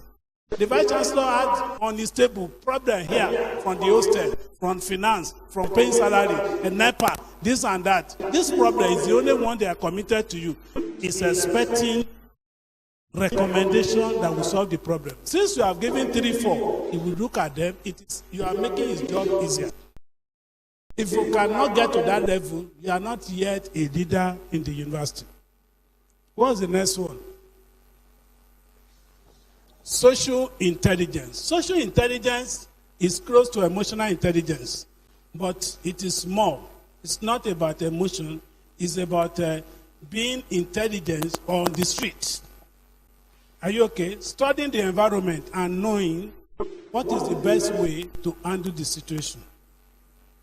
Are you following? How many of you saw the picture of Dangote? Do you realize that Dangote visited Tinubu after he won the election? Yes. You know, Dangote is not a man you can see, you don't see him all of the time. The day of inauguration, what image did you see again? You saw him, this is the richest man in Africa. Do you notice it? That is social intelligence. I am the richest man in Africa. But with this your position, you can destroy my money. So please, Ogami, I don't come. So, in Yoruba, it's a toba ni mo se o. You understand it now? That's social intelligence. That is why in my own university, when the VC enters, we stand up. Whether you like VC or you don't like VC, it will be here for 5 years. You're grumbling, you're not being happy, does not change anything. The only thing that can favor you is to love the vice chancellor. Abi Moses is the one that can pay you better. Any other options is no option. You stand up, they say, why would we always stand up? The VC is coming, stand up, why are we always standing up? No, you are just trying to create more problem for yourself. Social intelligence. Now let's look at cultural intelligence. Cultural intelligence is understanding the culture of the person in which you have relationship. Understand your own culture and balance it. Are you following me? Yesterday when I came, the first woman I met was Abasiama Michael Inodin. I know I told you I don't forget names. When I had Abasiama, my brain told me that it must be Akwa Ibom or Cross River. Because I remember Abasi Ayaya, it's a song like that. I know Abasi is God in that environment. Said, which is your surname? Is it Michael? No, he said both. Okay. Are you listening to me? I went to the guest house. The first woman we saw there said, my name is Udwak. I said, that's Akwa Ibom. I told you, the woman was smiling at me. That's cultural intelligence. When you told somebody, I know where you come from, most of you, are you listening to me now? An average Yoruba man will say, some people will even make jest of the name. The moment you make jest of the name, that person is now 75% your enemy. Because if my name, when my father gave birth to me, they gave me this name. Now I'm 45 years old. It's now that you are condemning the name. That means you are condemning my parents and myself all together. Because they say, come and talk here for 1 hour. Cultural intelligence. If you invite this morning, if they ask me to speak in Ilorin, Lafia, or Amadu Bello, I will wear kaftan. Are you listening to me now? Because you are not going to see anybody on the table wearing suit. You will be an odd man out. In fact, if kidnapper is looking for somebody to kidnap, it's very easy. It's very easy to know that you are the stranger. When I went to Lafia, I got there before I realized I didn't go with cap. I went and said, where do they sell cap? You know this, they are tall cap. And I didn't know it was that expensive. And I said 25,000. I said, 30,000. I said, get me the poor man's type. Please, which one? The poor man. And that would be a little beautiful, but not. They were telling me that this is Maiduguri type, this Borno type, this Kano type. I said, please, I just want one I can wear tomorrow. Then I got one for 10,000. So when I got to the university, nobody knew that I was coming from Ado-Ekiti. That's cultural intelligence. Number one, you don't need to go to a place and appear that you are better than the people there. You don't need to go to a place and pretend that you are more educated than the people there. When you lose the people, nobody listens to you again. You know, but I'm talking of street intelligence, soft skills. They send you from here to go and represent the university in Bayero University. You get there, you put on suit, a hat. Call you Crawford University. In fact, before you see somebody you can interact with, you take time. Number one, everybody sees you, so maybe you are an inspector for NUC. And look at you, register just say, collect some data. How do they do this? That's why you are there. Even for you to get a place to eat will be a problem. Cultural intelligence. The first time I went to Kano from my university, I was secretary of SANU in 1994. We remember the issue of two-step difference in academic.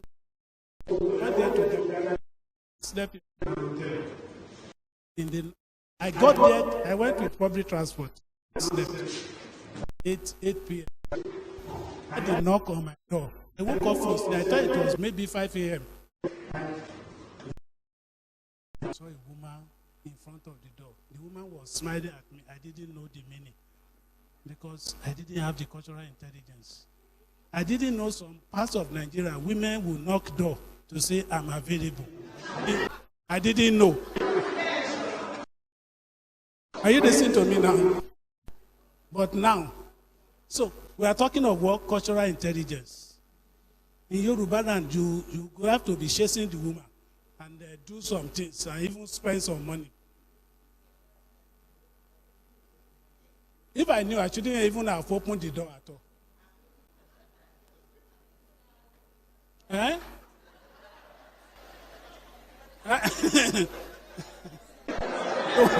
You want to know? No, I asked, how I handled it was, I asked about 2 or 3 questions. What are you looking for? Are you a steward or whatever? I'm already sleeping. As I was talking, there was no response. When he didn't answer me, just smiling, then I closed the door. When I closed the door, and I now called the reception, that somebody came to knock at my door, send the person, the other hand also laughed at me. He said that they are the reception. He said, I saw you don't understand.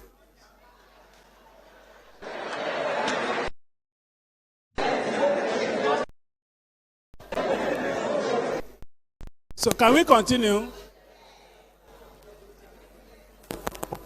You must have cultural what? Cultural intelligence. You need soft skill to manage your boss and your subordinates.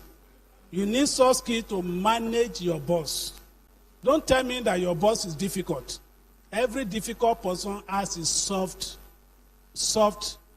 spots, has his weaknesses.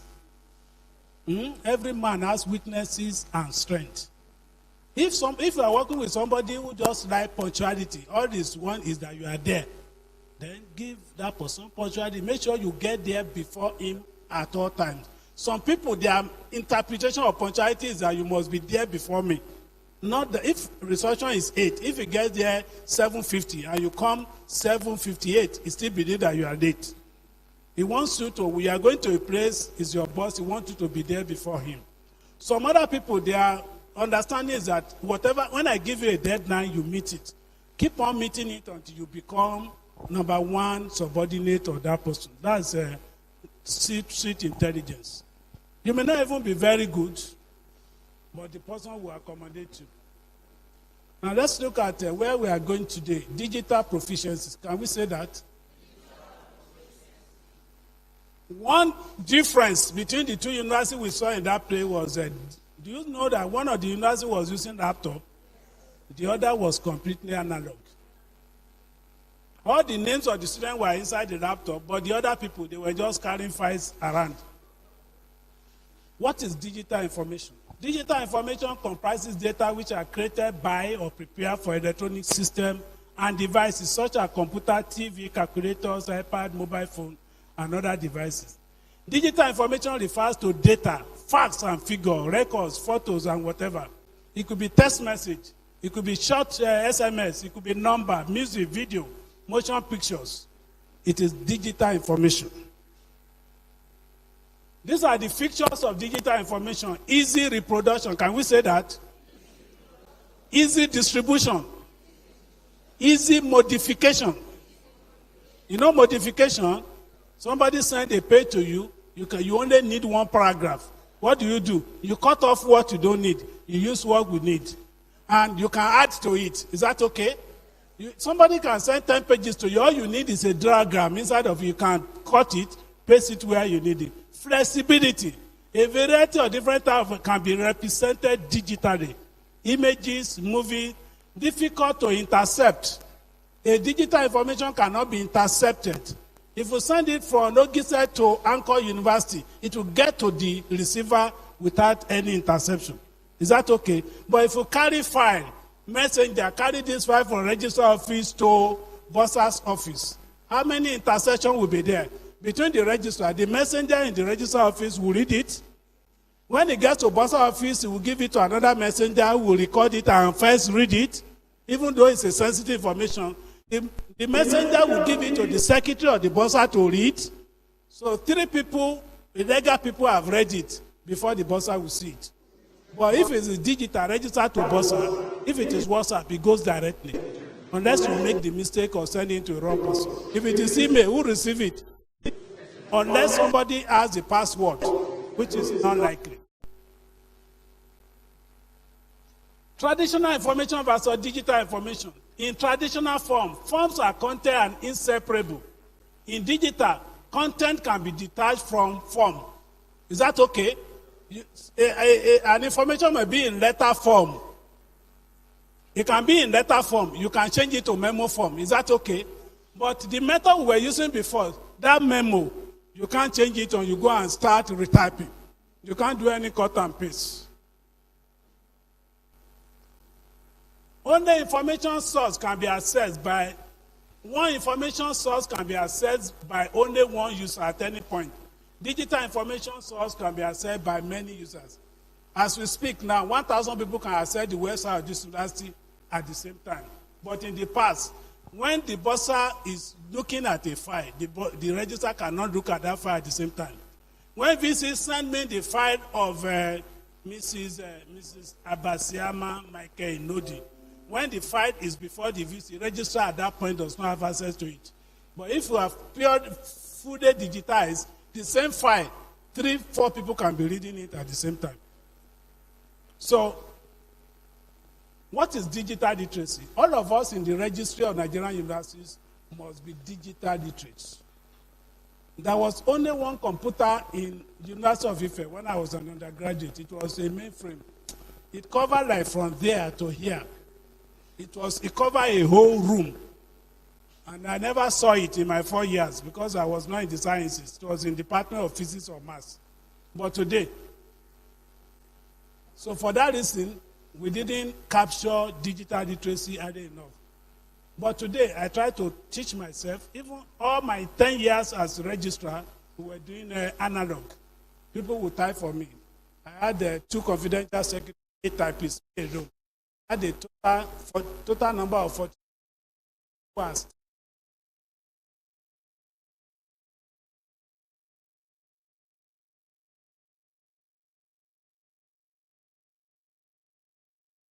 Six or 8, what they do.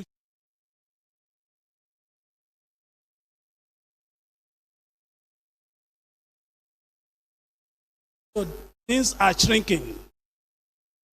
So you have one driver. Digital literacy includes ability to read and write online using technology such as computer. Digital literacy involves manifestation of variety of skills, which includes capacity to upload content on such apps as YouTube. What are digital competencies that all of us must have? Can we read them together? 1, 2.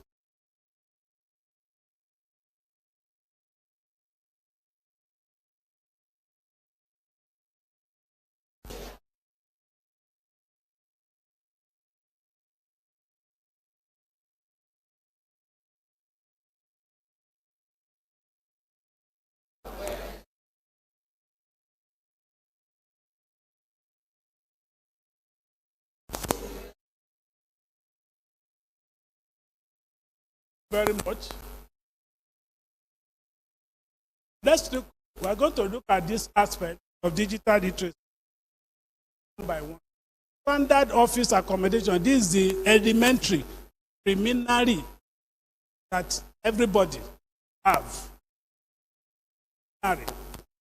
Word processing. Everybody must be able to do word processing. Type your letters, type your reports, send email, to create envelopes and labels, to check spelling, what you are doing, grammarly and whatever, to even check your grammar, spreadsheet. In those days, he said, can they give me the distribution of admission this year? I take 3 or 4 days before we answer the questions. So we have to send to faculty officers who will take biro and paper and calculator, how many mail, how many. But today, if they said, give the distribution of students per state, distribution by state, distribution by gender, distribution by level enrollment, it can be done if you feed everything in a spreadsheet. Database software. Presentation, what I'm doing now is simple presentation software called PowerPoint.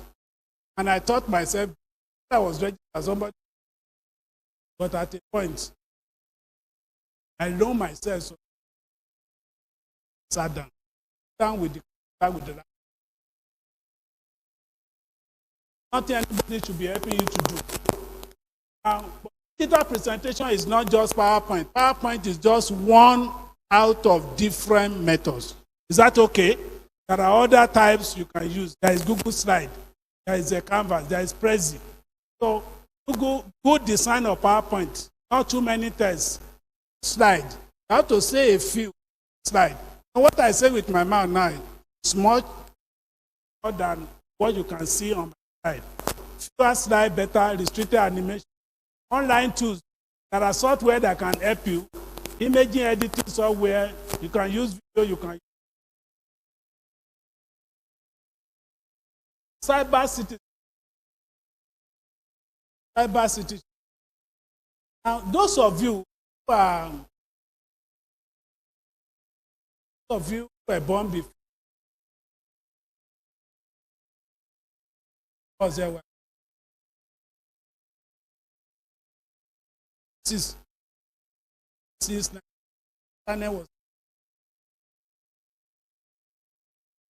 If you can use the laptop now, digital, what do I call you? Because those who were born after, were born when GSM had come. They are digital natives. They were born into digitization. And my last child was born in November 19. Is now. Even from baby, she started snatching phone from when the baby. So if you are like me, if you are a digital immigrant, you know immigrants will have problems. Those who jump into, you have to struggle. You to find your feet. That's the problem. But when you jump out to somewhere, understand the culture of the place and try to master it. Most deputy registrar in Nigerian university, all they do with phone is send message, read messages, WhatsApp. There's so much in phone you and your country. So, in being a citizen of being a digital citizen, you have responsibilities. You must keep privacy for the other people. When you receive something from your friend, you must ask your friend whether you could forward it to another person. It is not every information you get from a friend that. Are you following now? If you see the photograph of your friend, you can't send it to another. Many of us will put platform even when they are private materials of other people. Now, how do you search for information? That's another way of having digital proficiency. Now, you are familiar with Google search engine. Other areas where you can search for information, something called Quora. You know Quora? Quora. Wikipedia, Yahoo Answer. But all of these are not academic search engines. Because some of the things on Google, they are not verified full facts. Is that okay? Everybody puts whatever they see there. Are you following? Are you following me? So some of the information may not be 100% true. Because I saw something the day before yesterday. Somebody said that I would have contested election in 1963 and the other in 1993, in 2000. And he was trying to calculate 30 years. Are you following? I'm not sure that was election in 1963. Is that okay? There was election in 1959 that would have contested. The other election did not come until 1964. So the fact that you see it does not mean that it's correct. But academic research engines, Google Scholar, RESIC, there are things that are researched. What you see there will be. What I'm saying there is you must be sure of what you are seeing. Avoiding plagiarism. Whatever you write, does your university have Turnitin? You have this software to check whether when a student is submitting an assignment genuine or whether they have copied. So the university have to pay the yearly for suspicion. So, and there are many options. Turnitin is just one of them. So you check. It will tell you that this thing you are saying was done by somebody in best that's your technology. We'll mention the name of the person. And even date and time will be there. Collaboration. How do you collaborate? You can share ideas. Google Drive. If you don't want your documents to be missing and you want to access it all of the time, you put your information in Google Drive. Google Drive. If you have Gmail account, then you have access to Google Drive. Dropbox is a private thing that you can. So what do? Everything you put in Google Drive, anywhere you can find internet, you can locate them. And that's why you should put all your scanned certificates.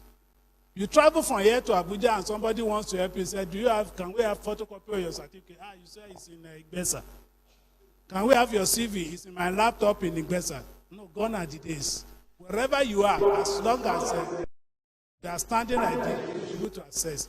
If you put it in Google Drive, just download and everything is there, even including your passport photograph.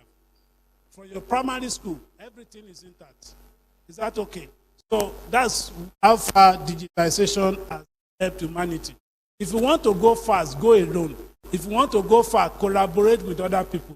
These days, 5 people can be writing a paper. If the vice chancellor says, your committee, you are in ceremonies committee, and say, give me the report of the convocation we finished 2 weeks ago. Somebody can pick introduction. Somebody can pick the convocation lecture. Somebody can pick the convocation gallery. Somebody can pick the main the conferment of honorary degree. If you distribute it into sections. And all of you are writing at the same time using Google document. And what Mr. Timer is writing, I will be seeing it. The chairman can see who is doing his work, who is not doing it. This is how, that is collaboration. Are you still with me? Cloud-based management application. Cloud-based effective record keeping. If there is any problem we have in Nigeria University today, it's record keeping. That's why we cannot issue transcript as I went due. How do you ensure that our records, record of 1948 in University of Ibadan or 1970, or that of 1967, University of Nigeria Nsukka before the war, all of them, we had our university in Europe before 1948, and the state can access. They still can access. I don't know whether this is better than the glory of the data house. Now, when you put your records in the cloud, it is safe. Is that okay? But we'll talk about how can you do it. Huh? Technologies can help the individual to warehouse personal record. I've spoken about that. But university, we can put everything. Let me not leave that place. Or maybe I'll come back to it. Everything we can put it in the cloud as individuals, as a corporate body, we can do that. Now, are you familiar with the LMS, Learning Management Systems? Which one are you using, Crawford? LMS, which one are you using? Are you using Moodle, Canvas, Google Meet? What do you use to teach the students online? You use Moodle. Okay, you use Moodle. You can also use Google Meet. This is a situation as I'm talking now. Even this lecture now, people are watching it outside of Igbesa. So virtual classroom software. Don't say because you are in the registry and nothing concerns you. In fact, the modern system now is that if you are in the registry, nothing stops you from assisting the university to teach one or two courses. So even in my own university, and that is where the world is going. Some of you start teaching. If you have a master, why not? Somebody has a master, why not? Better collaboration, better partnership with the department. We'll talk about that under private. Networking. I've spoken so much about networking. Sir didn't know me. No way they would have invited me here. Somebody somewhere must know you. You cannot just be hiding in one corner, wherever. People outside university, there with your name, with potential, provide some of these apps. Facebook, as you are advancing your career, you are promoted, you update it. You happens to update it. Become a grammar, you update it.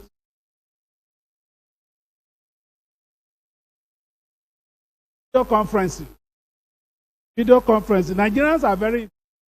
When you ask somebody like, we are going to use just one. Zoom is just one out of several packages we can use to hold electronic. And electronic meeting has ethics. On a common Nigerian slang, now, are you hearing me? Are you hearing me? People will say, are you hearing me? Have you heard that on Zoom before? Everybody wants to say, are you hearing me? Your phone is not supposed to ring when you are on all over. You must you can hide your personality. You can use background so that do your cooking part of a conference. All you need to do is carrying your wrapper or whatever. So you can cover yourself. And another thing is that you can mute yourself that anything you are doing that is not related to the not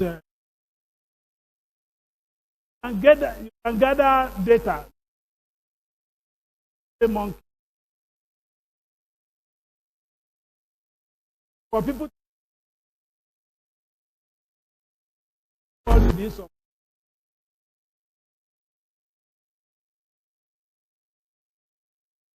not work 20 work from home, work from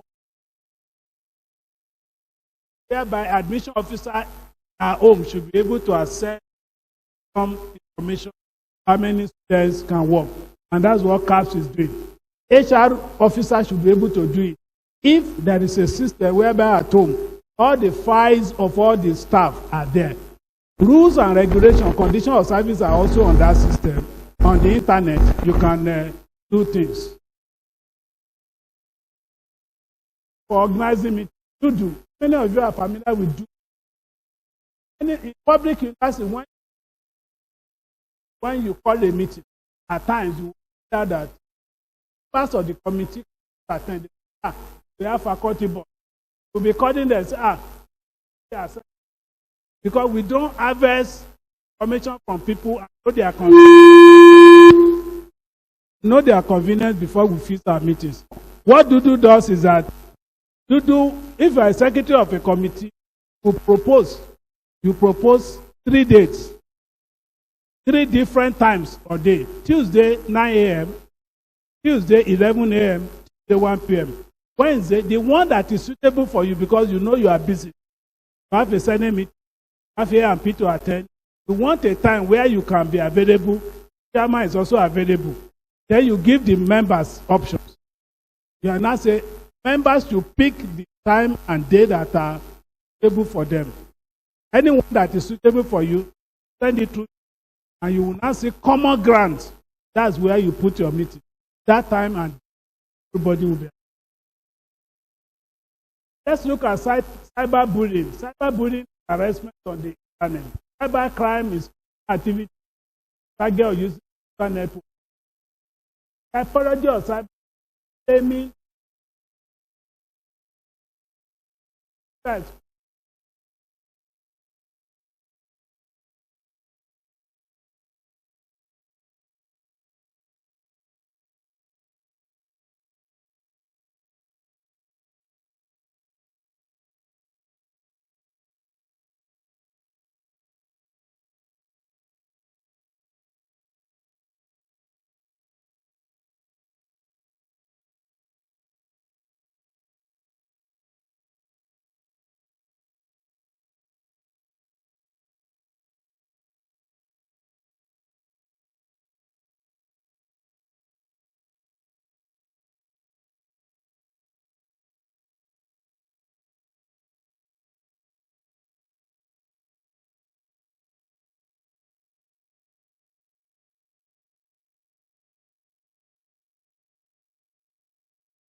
are in creditors' gap. Who can fall victim? The rich, the educated, the careless, digital illiterate, the greedy. He or she who if you occupy a position of authority, you are a target for attack. The one who is always on the social, if your hand is always on the phone all of the time, as you are on Twitter, somebody is seeing your hand. They will say it's there. Now this is the time to post something.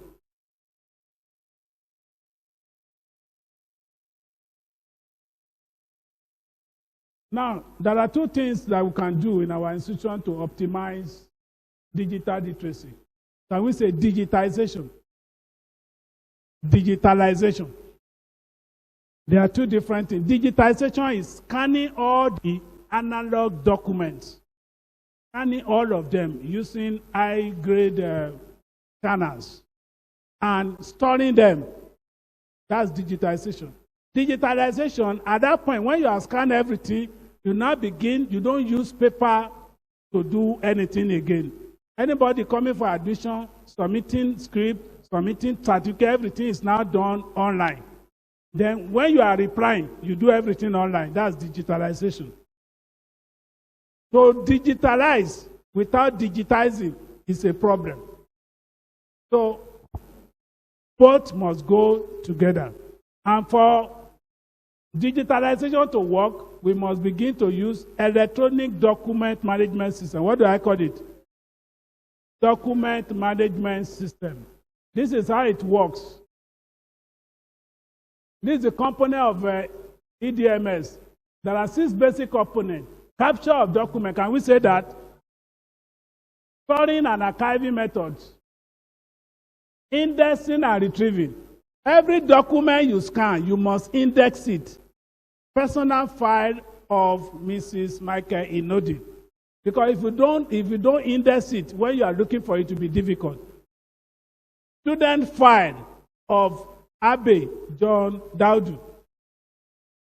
Picture of the first chancellor of this university, Professor so-and-so. Picture of the second vice chancellor, Professor Dizan. So if you don't index it, when you want to search, it's like searching for Google. It will be difficult. Now, distribution of exporting documents from the system. Security. You need to input security so that strangers will not enter into your system.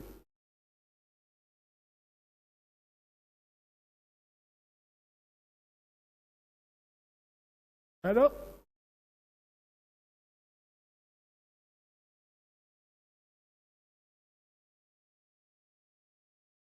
I'm stuck. How's it?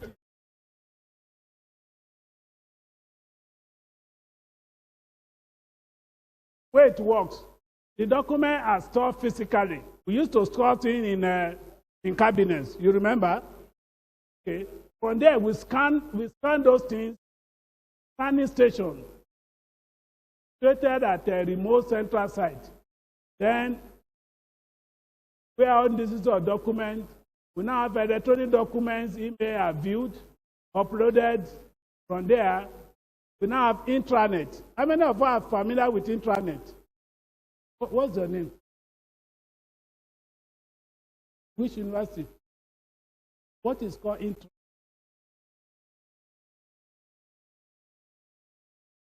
Network within the university. So without the wide web world, you can link up, you can send email using your own internet. Internet is a local internet. So every university, that's what we eliminate. Messengers, clerical officer, you don't need them when you have the intranet. So what's your name? David. No, I like you, you are my friend. So David, do you have a catapult? No, I just know you can kick Goliath anytime. So David has told us that intranet is what every university needs. Most of our public university Nigerians don't have it. Redeemer University has it. So the register has only one officer, the VC. In fact, there used to be only one administrator between the register and the VC. So that is what we use to move documents.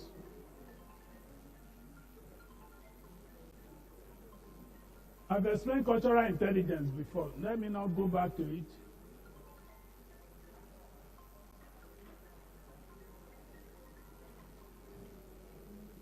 So when you have where I am now, let me go quickly to challenges of private universities. NUC in its report 2018 of 36 private universities highlighted the following challenges. These are the challenges of private university. According to NUC, funding, what do I call it? So 75% of the institutions experience gross inadequacy, gross fund inadequacy. Municipal infrastructure deficit, 41% lack critical infrastructure. Access road, many of them have to construct their own road, like the road from the town now to this place. ICT infrastructure, 12% have issue with ICT. Lack of access to third fund. Power supply, 50% of them complain about epileptic power supply. No student enrollment. Staffing, some of them reported inability to attract senior academics. Insecurity, 6%, particularly those in the Northeast. Now, how do we market our private university? Our job as admin officer should not be limited to HR job, academic office job, and student affairs. We must engage in promotion skills. What do I call it?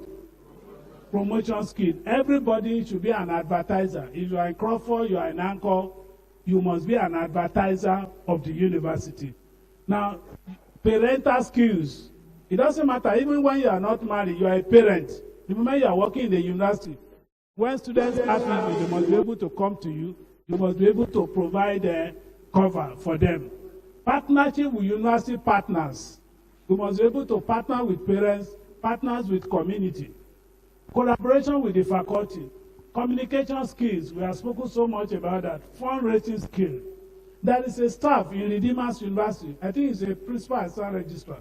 He has attracted so much to that university. So much. His name is Adeleye.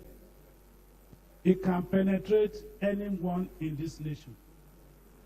It's a fantastic system. He had worked in the media before. Are you listening to me now? So he just has the skill and God's grace to be able to talk to anyone. You just go and say, I'm from the Redeemers University. We have so and so issues. Can you please help us? We need a laboratory. And you come. Is it governor? Is it whatever? Big projects like that. So when they are finishing one, the last workshop they did like this one now, he was able to raise 2 million for the registry to handle the workshop.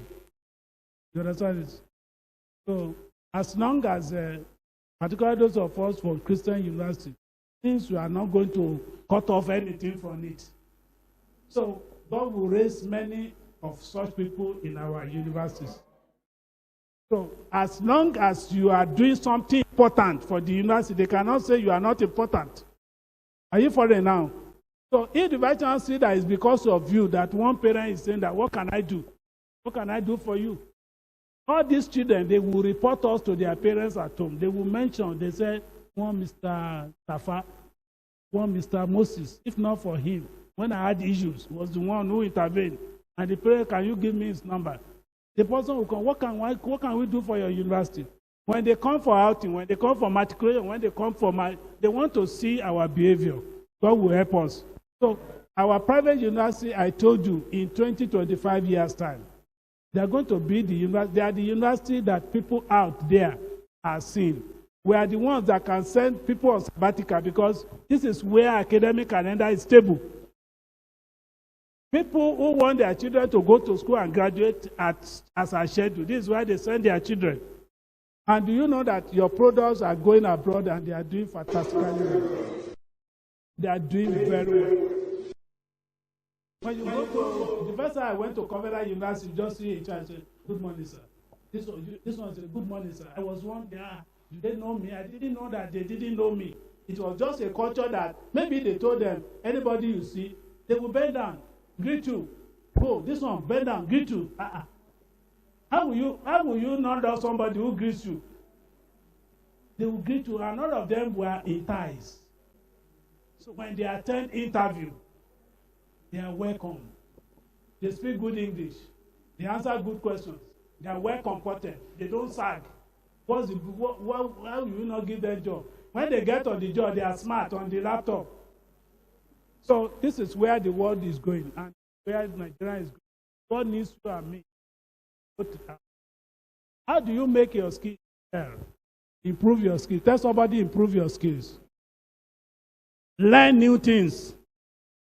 Acquire the right technology. Learn how to manage time. Acquire the required certification. Everything you do, there is a certification. There is a place where you can say, okay, they give you a paper that you are one of the people who can do it. The digital train has moved. You need to race to catch it. Thank you.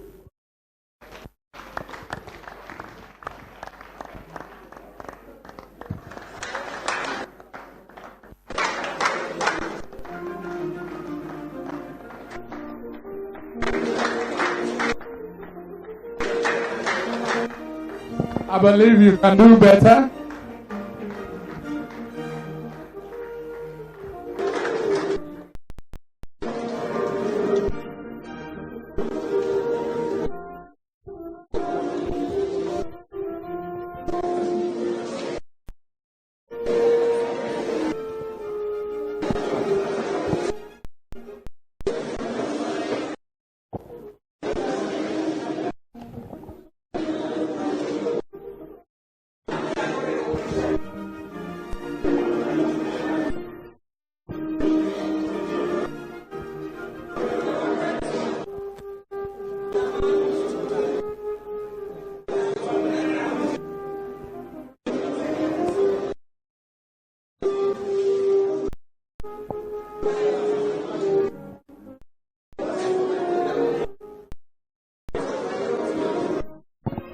Yes, thank you very much. Please, if you have been positively touched, I see you giving a round of applause to Dr. Awosuse.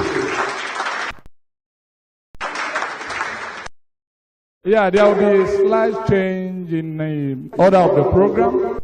We would like to entertain the question now pertaining the lecture just received, and when we are done with the second resource person, we'll also entertain the question based on his own lecture. So, but before we go into that, I would like to recognize those that are joining us virtual. We have Westspring University from Edo State, and also Covenant University, our sister university around us there. Tai Solari University of Education, and Tansan University, Anambra State. We also have Unilag Registrar connecting with us, and also so many connecting, but the name of their institutions are not written. But we appreciate you all, and we say God bless you in Jesus' name. We are moving on to the question now. Please, Dr. Awosuse is here. Any question you have now bothering your mind, can we just please signify? Let's do the counting now, and we attend to them one after the other. Questions?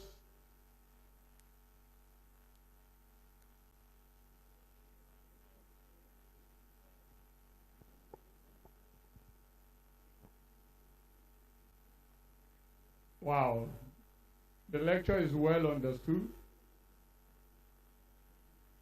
Instruction were taken. Yes, sir. I would like to start from the separated table. Thank you. Thank you very much, the guest speaker, the lecturer. My name is Reverend Father Dr. Justin from University, Anambra State.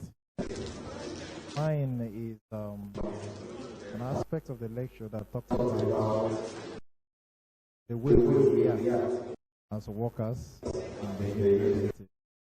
and they have to do the communication.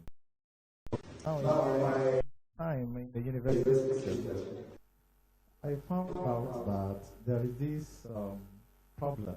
I call it a problem, especially with the women folk. Women seem to be very antagonistic towards their fellow women. Or it's an observation. For instance, you are in the office, you see a woman in the office, another person comes into the office, and then this woman is to attend to the person, and you see that antagonistic attitude towards their fellow. So it's something I have observed for a very long time, and personally it gives me a lot of concern. They find it somehow difficult to attend to them, be generous to them, respond to them in a civil manner, and all the rest of it. So I don't know what could be the cause of such attitude that is being exhibited. Thank you.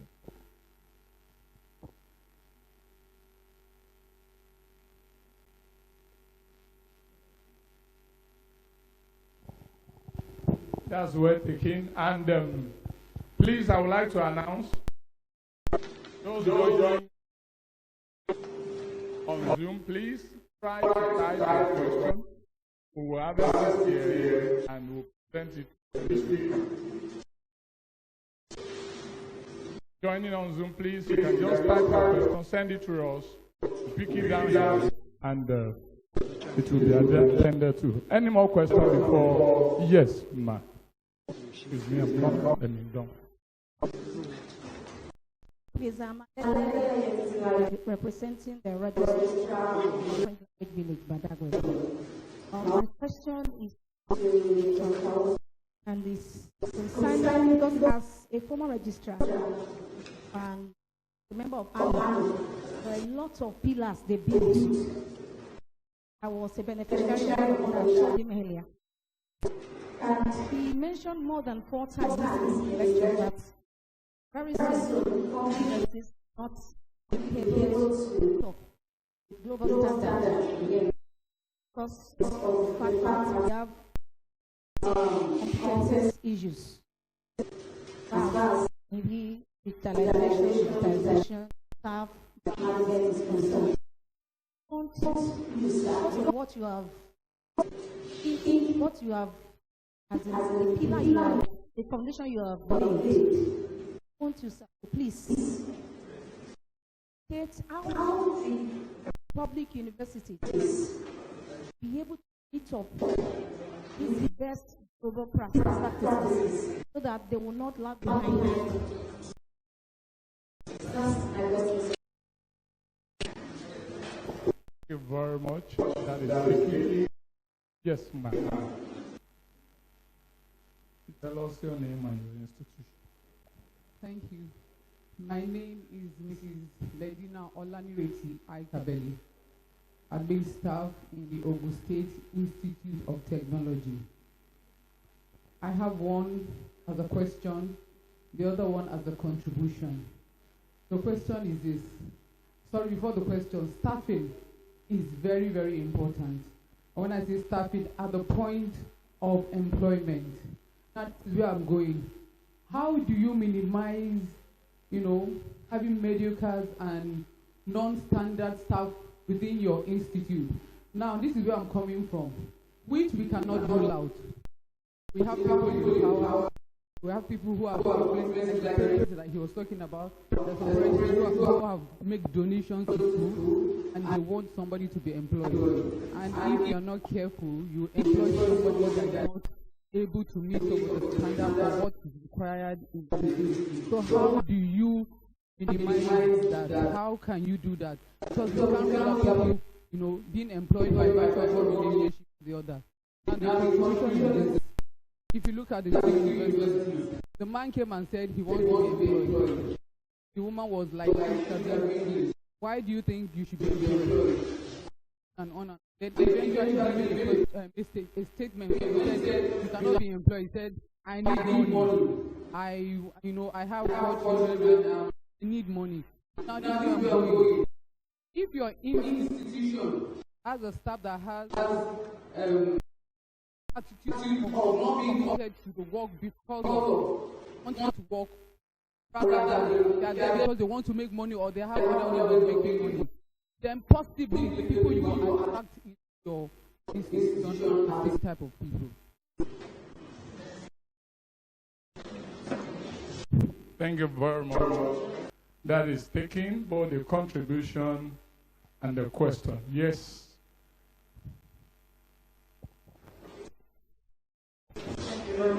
All protocols daily observed. I am Sarah Falayon, chief staff at the Business in Crawford University. I want to ask a question attached to living a focus-driven life.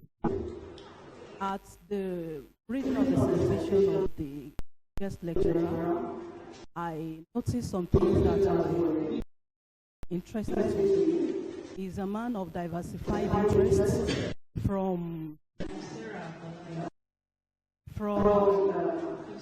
international relations to sociology to all of that. So there is a general saying, or let me say popular opinion, that one has to be focused, maybe on a particular thing, so that you can achieve great results. But looking at his own background, he is diversified, he has diversified interest, and he's able to balance it up. And for we of younger generations who might have interest in such, or who might be of such school of thought, what can be your, or what would be your advice for us on how to balance your interests and to get a good result at the end? Thank you very much, sir.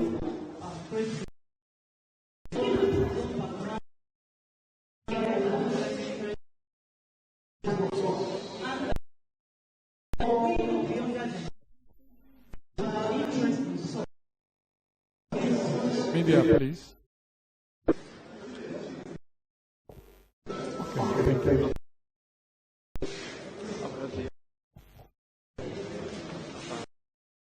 My name is Adidapo from the State Institute of Technology in Lesotho. I want more clarification on skills. Also, I was trying to pick some things, but the speaker couldn't pick all I intended picking. Thank you. God bless you. And the last question before Doctor. All right, sir, please.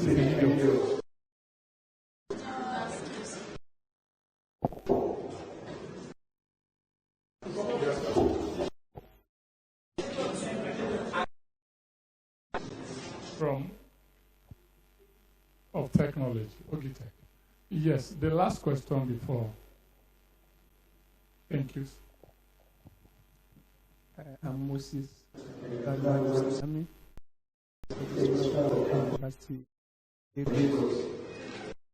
Our key speakers are many things. Are very, very beneficial to me, I believe, to all of us. But he said something that struck my heart. He said he was registrar for 10 years. To be registrar for 10 years, it means you would have worked with different circumstances. You would have worked with different vice chancellors.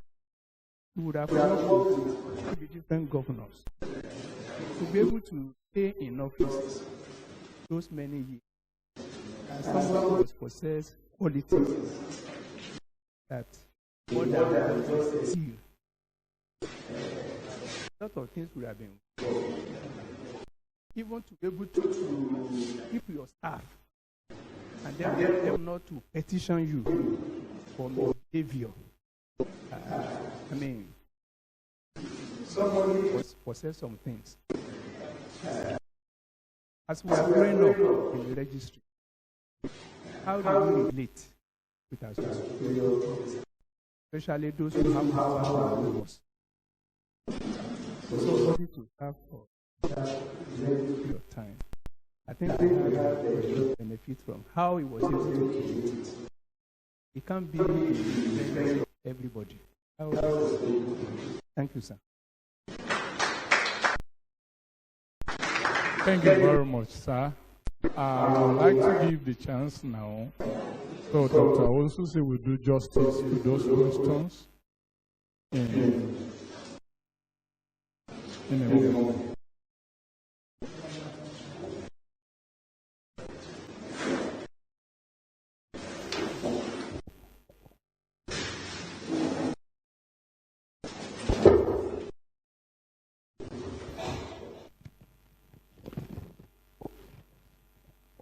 Well, let me start with Reverend Johnson Egbe. Did I get the name correct? Okay, from Anambra, National University. Why are women antagonistic to the customers coming to the office? They are fellow women. But I think your observation is very valid. I don't know that it happens in Anambra. And that is the reason why the women are not taking their place, even in governance, in politics, and wherever. If all women will come together and say they want to support one another, it will always be difficult for men to beat them.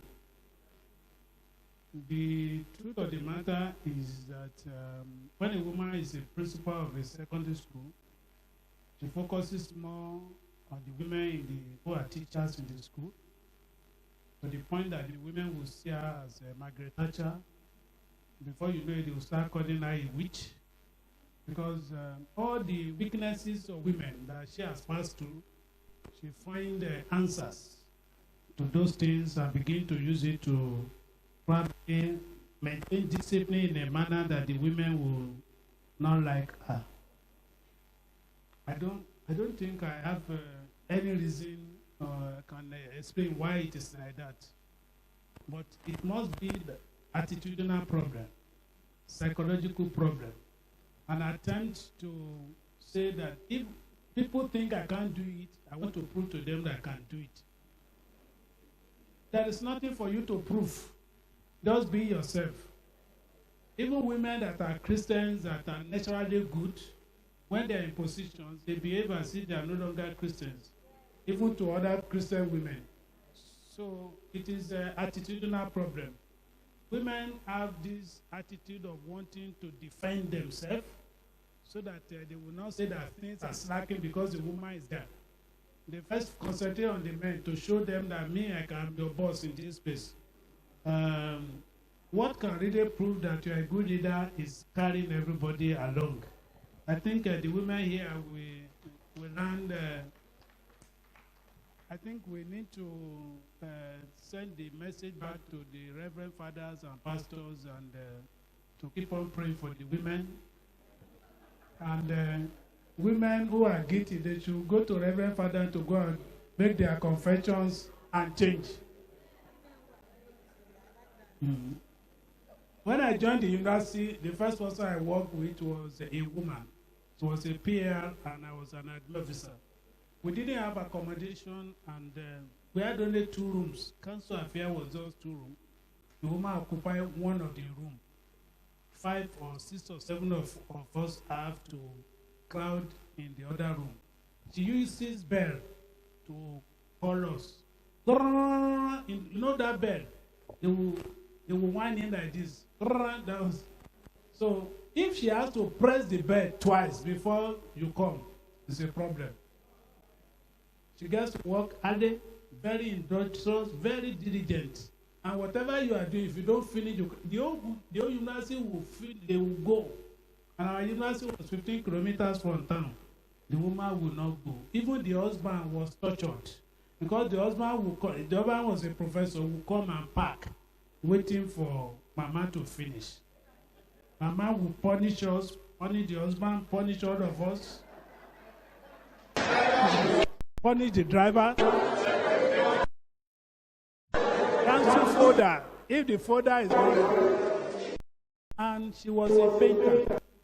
No matter the effort you put in minutes, when she gets her, she will paint every line.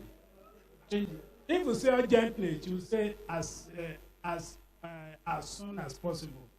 If you say urgent, you can put very and say go and retype it. Very urgent, not just urgent. You put very. So, but She was the one who trained me, and from the word go, and she cannot tolerate any mistake at all. That's her problem. No mistake at all. And you must not wander around the campus. 1 minute she calls you, you must imagine. So every one of us, we have to stay glued.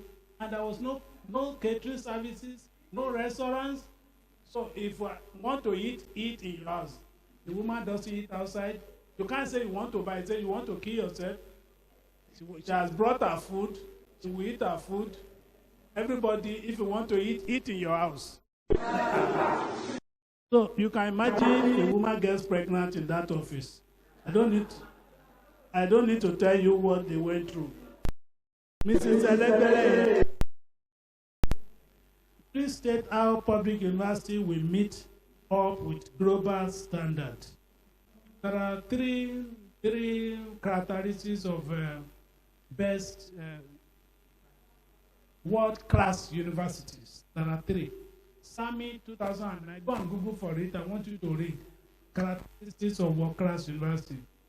A university needs three things. One is talents. What do I say? Talents. The teachers must be talented. The administrators must be talented. The students coming to the university must be talented.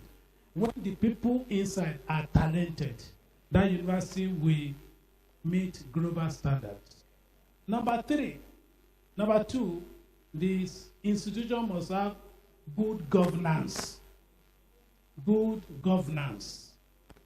It's not a place where you appoint somebody vice chancellor today, you remove him the second day, or a governor has come, you say all of them should go. They will never be able to be world class. Because when somebody comes with a vision, he will not be able to drive his vision, you remove him. There must be smooth transitions of leaders. The procedure must be clear, and the procedure must be followed. And don't forget, when you are bringing in the leaders, remember we say talents. So the vice chancellor being appointed must be the best of talent that we can find. The registrar must be the best of talent. There must not be the Nigerian factor of saying, this is Yewa, this is Gbado, this is, I think in Ogun State, you divide everything into three. Egba, Ijebu, and I think Gbado now, they have changed it to Yewa. So the moment vice chancellor is an Egba man, if the best registrar we find is Egba, you will not give him. So that will not lead to world-class university. If the best people you find, if all of them are from Ijebu, then so be it. Number three factor of world-class university or world-class polytechnic or world-class college or whatever is abundant resources. If all the people are good and they have no finances to run the place, it will still not be the best. Because you need money to even hire the best. You must pay the salary as I went due. You need abundant resources to buy the correct equipment. You need it to build your ICT architecture. You need it to send people on training and all of that. Those three things are the answer I will give you. Now, I didn't get this person's name, but the person is from August Tech. How do you minimize acquiring substandard staff? That's my summary of what that person did. He gave example of the person who came for interview and said, I have 3 children. I don't know how many wives he said he had. 3 children, I need money. That people who come to our system because of money, and the only focus is money, and we have to employ them. The issue is that you don't need to employ them. At the point of interview, you can read through the mind of people. Is that okay? If the problem these days is that with the people, we don't do interviews again. In the public university, you do IPPIs. Somebody can get employed to FUNAB in Abeokuta without even seeing Abeokuta any time in his life. He might get appointment letter and the day he's resuming is the first day he's in the university. It's possible these days. Because CBN is paying the salaries. You can even be in Abeokuta and you may not be going there at all because your money will be paid. But in Crawford University, somebody doesn't come here, doesn't get paid. Is that not correct? So public university today, you may not be there. You can be in a federal university today or a state university and be working in 5 other places. You are doing adjunct here, doing part-time there, doing associate there. You do 2 hours here. You go to Agbara, you do 1 hour. Go to Lasso, do, and you are teaching what? Maybe you are teaching accounting. You have 680 scripts in Crawford. In Lasso, you have 420. Before you know it, you have about 5,000 scripts. What are you going to do? You farm it out. You award the contract of the script to some people, maybe postgraduate students to help you mark. So you cannot really say that somebody who gets B, you are the one awarding the B. You understand it now? And if you want to mark, you just tell yourself, look, if the students fail now, they will say, I'm failing people. Okay, you don't assume that. You keep giving everybody 51, 52, 53, so that they will not. So the person who should actually fail will get C. The person who should get A will also get C. And the other of them should go. As long as nobody fails, so you have not actually graded anything. So, and you get paid. Then you get salary from multiple places. Things cannot work. That's why I'm thinking that private universities are doing better. Are you following now? Because many people working in private university, they are actually doing more work than the salary they are getting. You know why? Because when they give you a job, they also give you some responsibility. Maybe you should be supervising water production. You are doing this and there's no contract. Are you listening to me? You don't have opportunity of cutting corners. So there are many professors in many of our public universities today who may not even be in the physically available in the university for 3 months. You know, Abi? So he's there, he wants to, he's chasing something in Abuja, chasing something in Port Harcourt, and all of that. You can't send a demand is not there to look at the papers. And professors, many have stopped research because they become professors, they don't research anything. So this is here for the public university. So my sister, if we really don't want people who are money conscious, the Bible calls it fidi lucre. Yeah? Fidi lucre is that there's nothing wrong with money. If that person says, I need money, it's good. Everybody needs money. In fact, the Bible says money answereth all things. But it now says somewhere, it says, love of money is the root of all evils. So the issue is the love of money. If you are coming to a university because you love money, then we are going to run into problem with you, or you run into problem with us. You may begin to sell handout. You may begin to do examination malpractice to get money. Sarah Afolayan, one has to be focused. And you were surprised how diversified I am. Well, am I really diversified? I concentrate on academic development. Where is Sarah?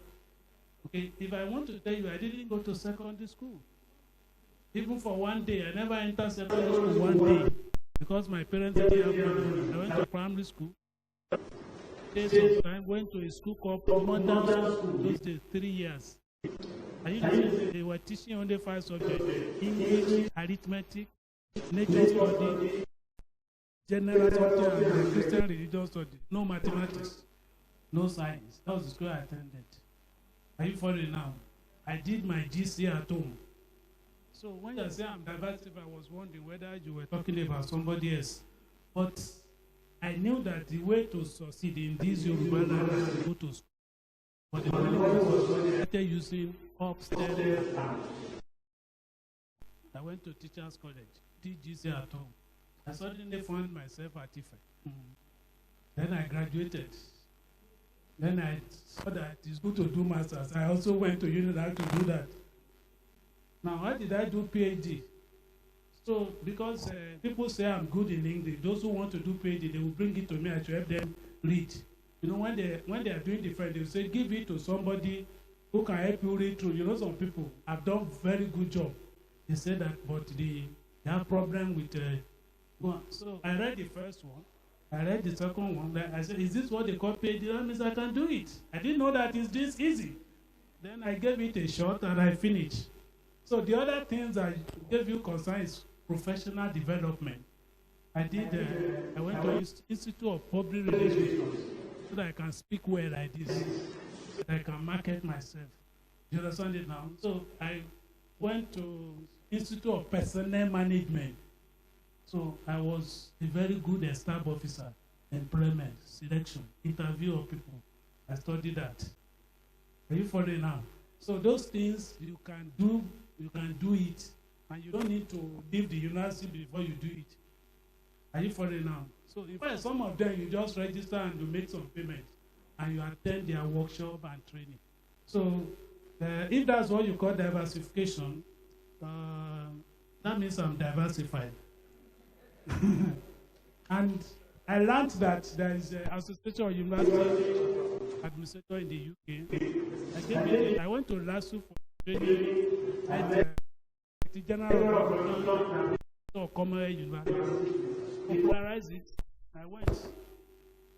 Then I became a member. I heard that there was an American Association of University. I also went. And I discovered that a Briton is not more brilliant than a Nigerian. You understand now? So they invited me, I gave a lecture in one university. They invited me another time, but I discovered that they don't pay people when they give lecture like Nigeria. But that spread my name somehow.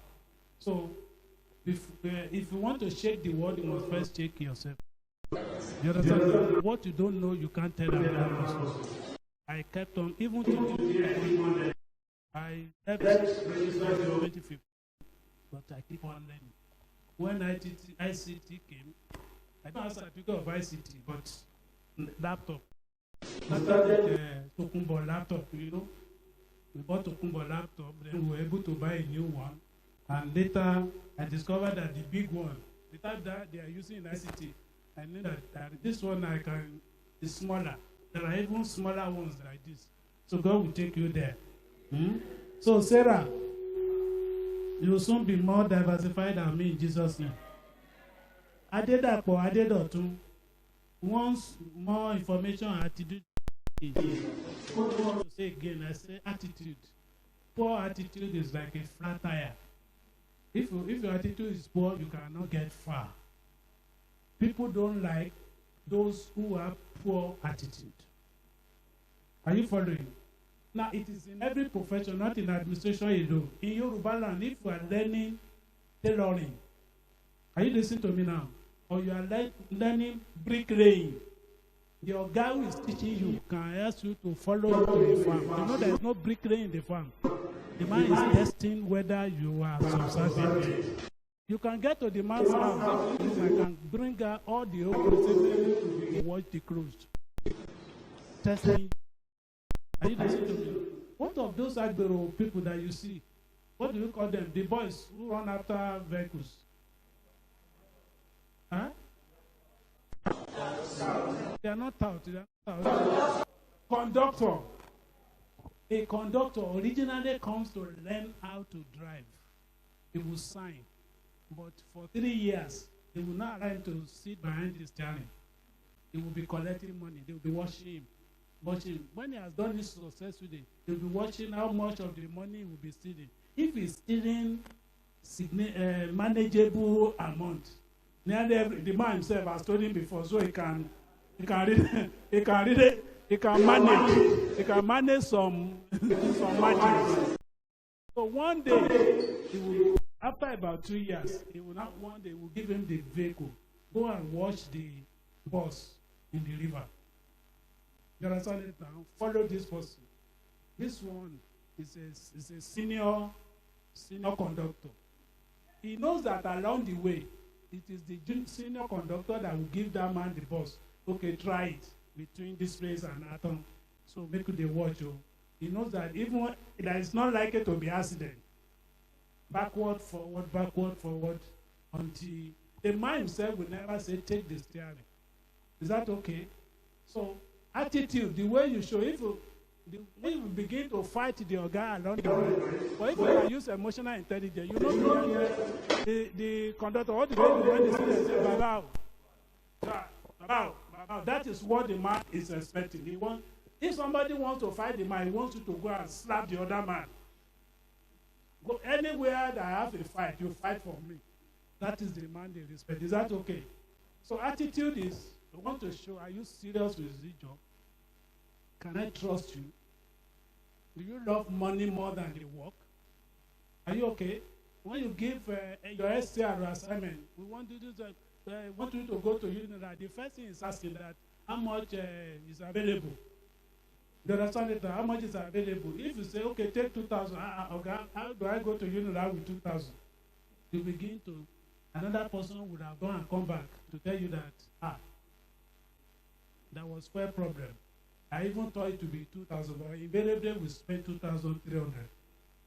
But there are people who do nothing without money. And I'm going to that your brain will tell you who is the best of this match. So attitude, everything. So let's say I did that one. Registrar Anchor. You were surprised how I was able to be registrar for 10 years. Well, I work with 7 governors in Ekiti State. 7. I was registered from 2005 to 2015. I will mention their name. That was Fayoshi. There was somebody who was gone on for 3 days. Then Brigadier Ruri came. Ruri spent like 3 months or so. You remember? Then somebody spent 30 days. That's number 4. Then Chegoni came. Chegoni first came. Then they said he's not supposed to be there. They want to do the run. They move him aside. Somebody spent 3 months. Chegoni came back. Then Fayemi came. And I worked all of them. That's 7. Pro-Chancellor, I work with 3. Vice-Chancellor, I work with 4. 3 substantive, 1 active. I can tell you that no 2 people were the same. But in all of that, management of people who have authority over us is very important. And I can tell you, you need a lot of, you need the grace of the help of God. Somewhere the Bible says, I look up unto the east, and whence my help comments. So I got to that point several times. So, but attitude is important. Study your environment. If you are a registrar or peer, don't show interest in the contract the universities are awarding. Because when they are investigating, you will not see where I collected a check for anything, or I signed something, or me and somebody divided something. Each time government comes, that's what they are checking. Are you listening to me now? So, in the public university, there are opportunities, and opportunities can be misused. If you can remove your eyes from, even when it is your right, don't force it. Even your rights, when they are denied, you don't force it. I will tell you, when I became registrar, there was no tenure by the time I was registered. But they gave me a letter and said it's for 5 years. Some people say I should fight the visa. I said, me, out of many people, I was the youngest when we had interview. Like they were doing interview the other time. So what do I will be fighting the man who gave me the letter. If it's even if it wrote 3 years, it's okay. Later, it was my first time that they did the law to now adopt the federal law of 5 years, renewable ones. And I didn't spend the whole 10 years. When I spent they told me for 1 year. And I wrote to the university, giving you a notice of 1 year. If there's anything missing in the registry of the university, to express this is my address. You can always call me. If there is something missing that you want me to call, I will come. You understand? For 1 year. And I went to Osun State. But I developed people along those years. There is no place I went that I didn't go with at least 2 people. Whether America or South Africa, I have people and I developed them.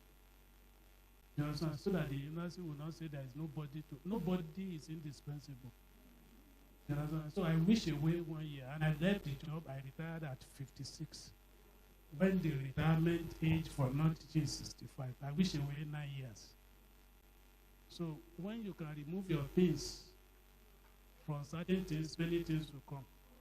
So today now I'm here, have you? And I think Moses will give me something when I finish this talking.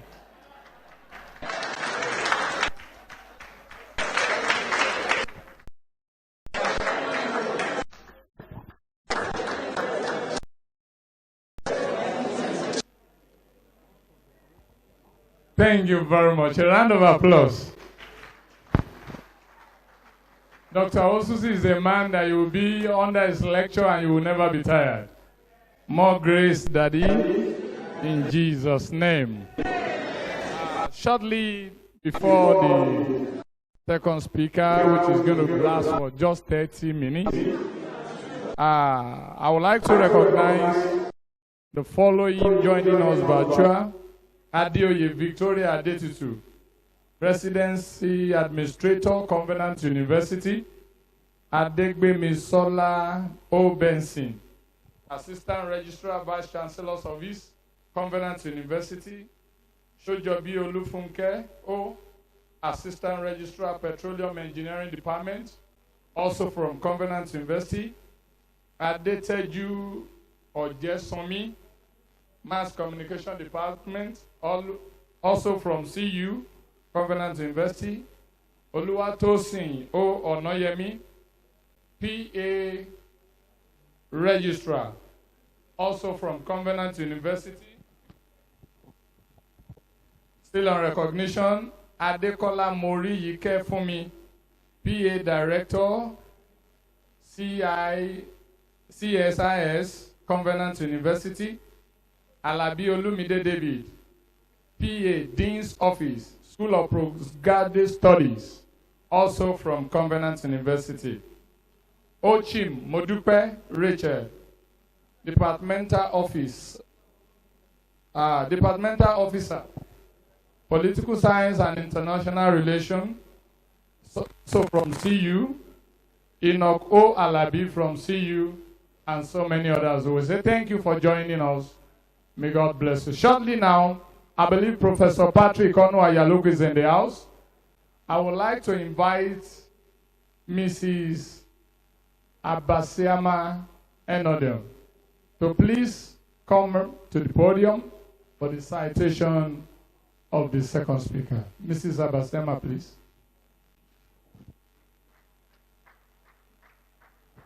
Okay.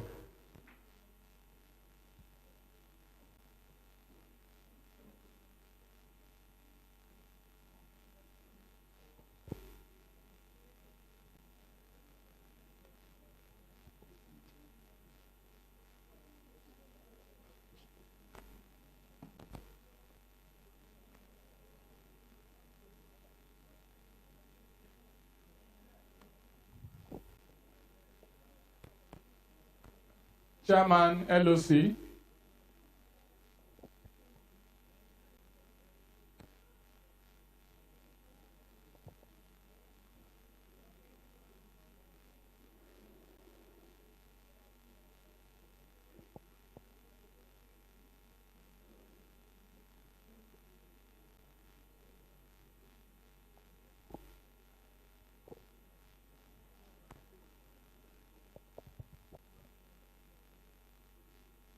Good afternoon. Professor Yaloku, kindly come forward, sir. Professor, yes. Let's clap our hands together for Professor Yaloku.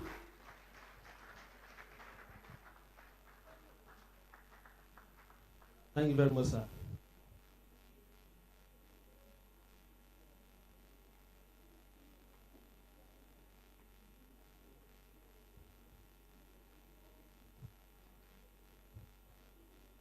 Thank you very much, sir.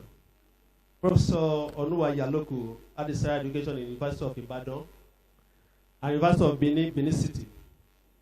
He holds a BA education degree in Geography and Economics, Ibadan in 1978, a master's degree in Business Admin, a Doctor of Philosophy, both from the University of Benin City. Following the standing research and publications, Professor Yaloku was appointed a senior lecturer in his alma mater, University of Benin, in October 1990. Professor Yaloku is a member and fellow member of several professional organizations. Also, Professor Yaloku, in 2009, had a call of as a professor in 2009 in Crawford University. Since then, he has served various He has served previously as professor and head of Department of Business Administration, as Dean College of Business and Social Sciences, and is as a two-time Deputy Vice Chancellor of Crawford University. He has a strong passion for educational services in quality academic and professional publications. Professor Yaloku has functioned as external examiner in business administration in a number of universities and professional bodies. He has also served as a consultant to a number of corporate organizations, including UNDP, Chartered Institute of Bankers of Nigeria, United Nations Economic Commission for Africa, and African Development Consulting Group. Here you have Professor Patrick Onowa Yaloku. Thank you very much, sir. He's ready to give us the second talk. Thank you, sir.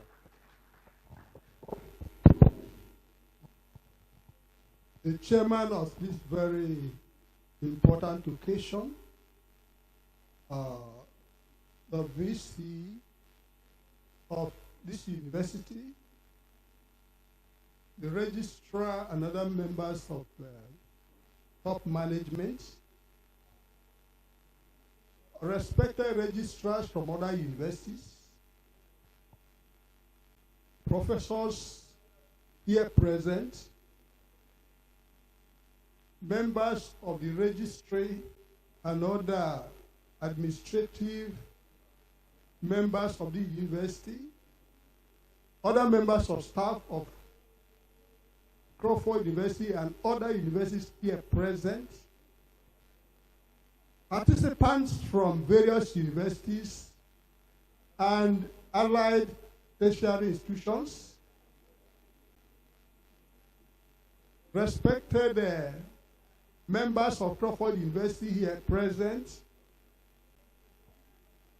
students of administration and management here present, others, I would like to say I stand on other existing established protocols. Ladies and gentlemen, it gives me joy to be here to speak about how to manage human resources as well as human capabilities in private universities. It's always good to start on a common ground where everybody can find a fit. There are some root words in this topic. Among them, you have human resources. Then there's also human capabilities. Then you have private universities. I'd like to look at this triad before I go to the cream of the delivery. Human resources have to do with resources that relate to human beings. And when we talk about resources, we are talking about assets that organizations, individuals do possess. These assets, by way of human resources, are unique, very unique. One, they cannot be owned by anybody. Two, they have control over other resources. When you talk of human resources, nobody can own it. You can only hire it. And the day he wants to leave, he will leave. You may want to convince him to stay, but he may not want to stay. So you don't own him or her. Also, another characteristic is that he has the capacity to influence other resources. He can use money to buy other resources. If a university doesn't have good human resources, you cannot substitute it with money. You cannot buy one. So it's very, very important. Then you talk about human capabilities. When we talk about capabilities, we are talking about capacity of the organization or individual to turn inputs into correct outputs. If I bring 3 individuals here, maybe that will help us explain this better. I want to have somebody from Crawford University, just one person. Can somebody volunteer, please? A man from Crawford University. Can you come up? Who is coming up? Okay, come up. Then somebody from another university. Please volunteer, please. A lady. Okay, maybe I will appoint. Can you please come out? Then we want another man to come out. That's making 3. From anywhere. Whether from Crawford or from other universities. Would you have Anchor? Anybody from Anchor here? Yes? You're welcome. Let's just do a good demonstration now. Can you tell me your name? As well as what you do for a living. Just 1 minute. That. What do you do for a living?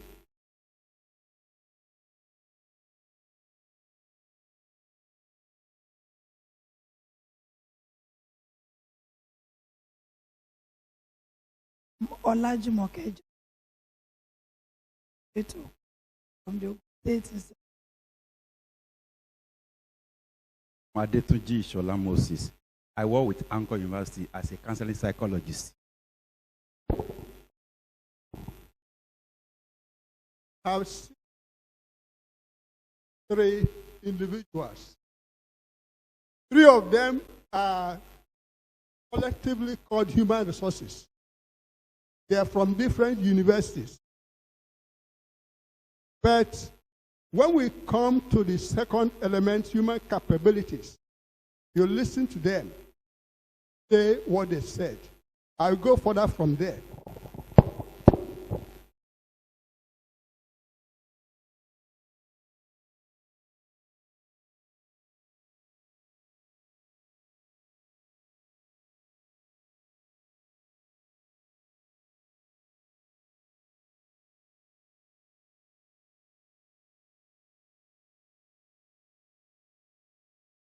The money and tell me what it is.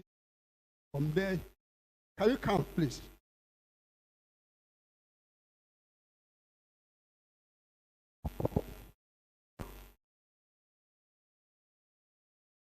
$3,500.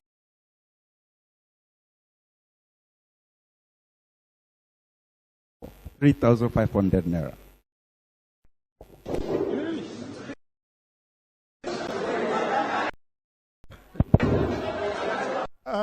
Thank you very much for listening and noting what they did.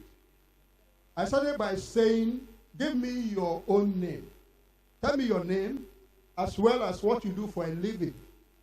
Can you describe how each of them did the introduction? The first one said, oh, where is the name? And I worked for Crawford University.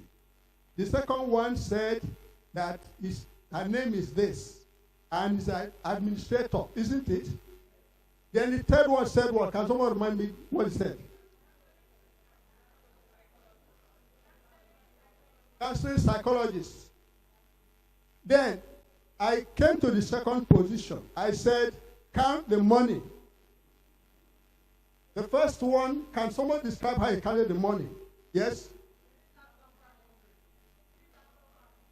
All of them got the amount. But we're talking about efficiency of counting. Can you tell me the difference in the efficiency of counting? Yes?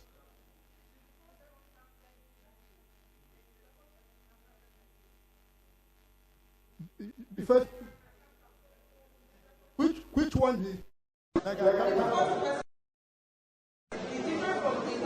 yes, what do you say by second person?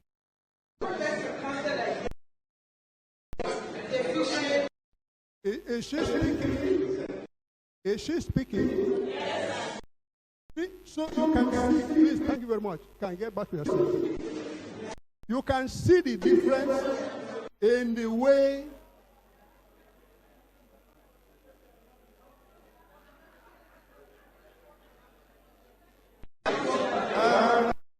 and gentlemen, can we see the difference? The way they counted the money. The first person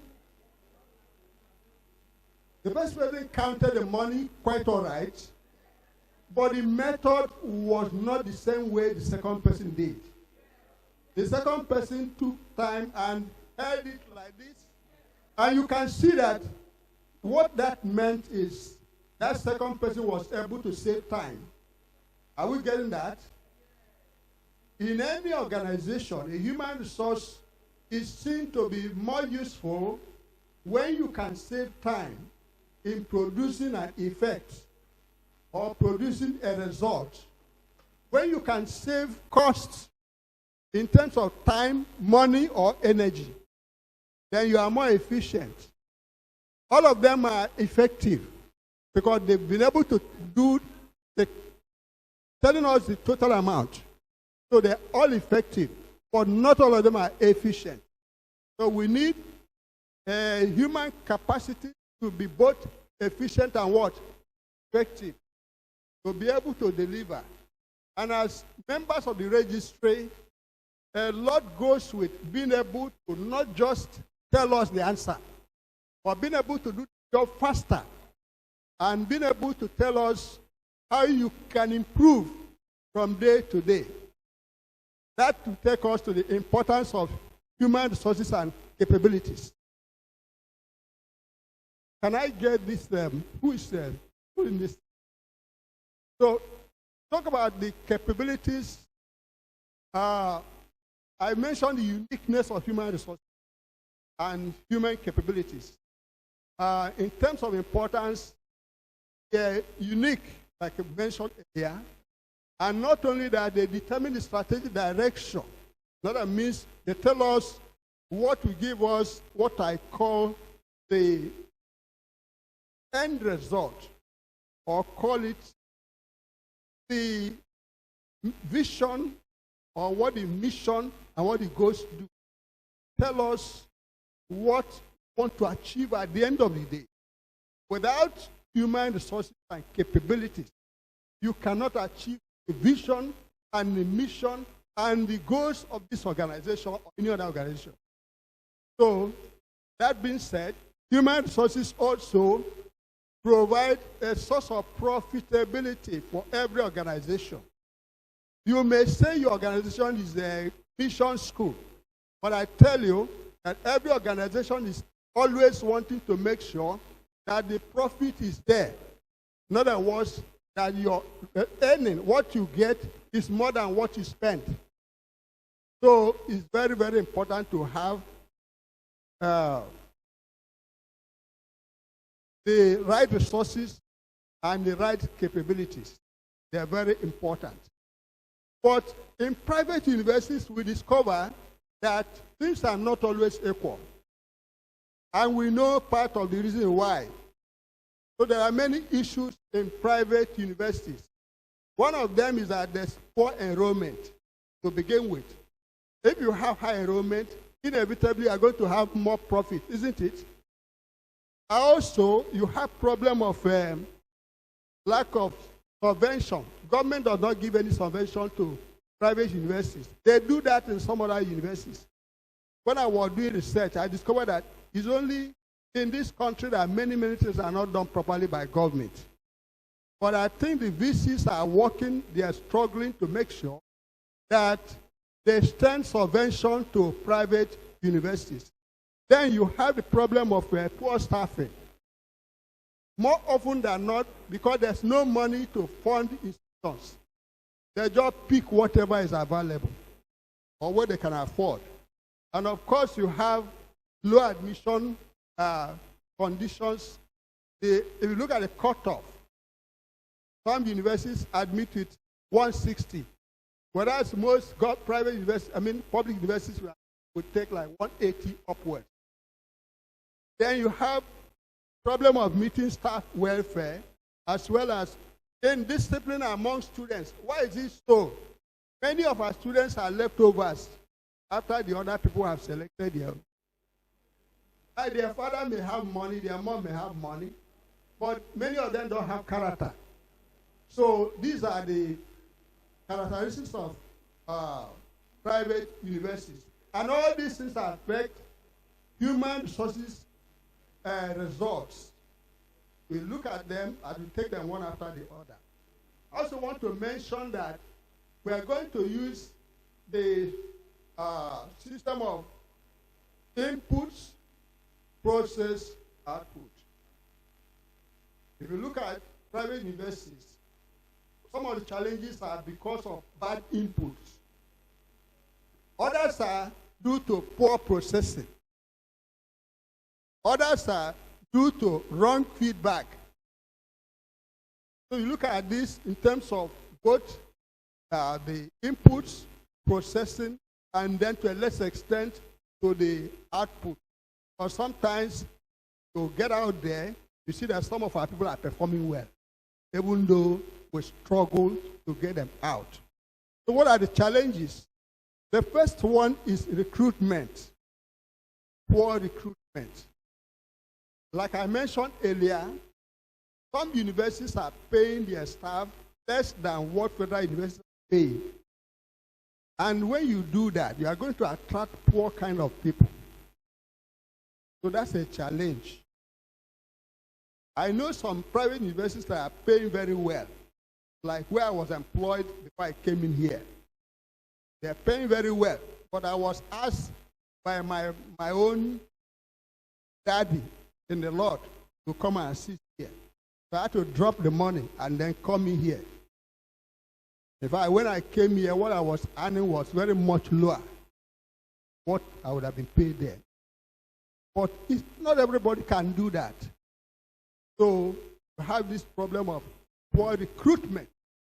If people cannot come, then they take whatever is available. Is it not so? Then you have the problem of, people being wrongly managed. Performance management. When you talk about performance management, perform and you rate them. When you rate people based on maybe I know you, maybe it's the son of the pastor, or maybe this son of governor, which of course I know is not very common in public schools. In my former university, University of Benin, I could remember there was a daughter of a high court judge who graduated after 8 years. A court judge could not influence any of us.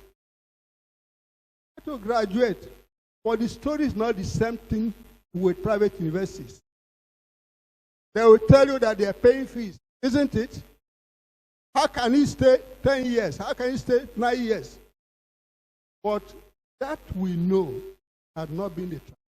So when you are managing the people, you are trying to align them to the goals and mission and vision of the institution.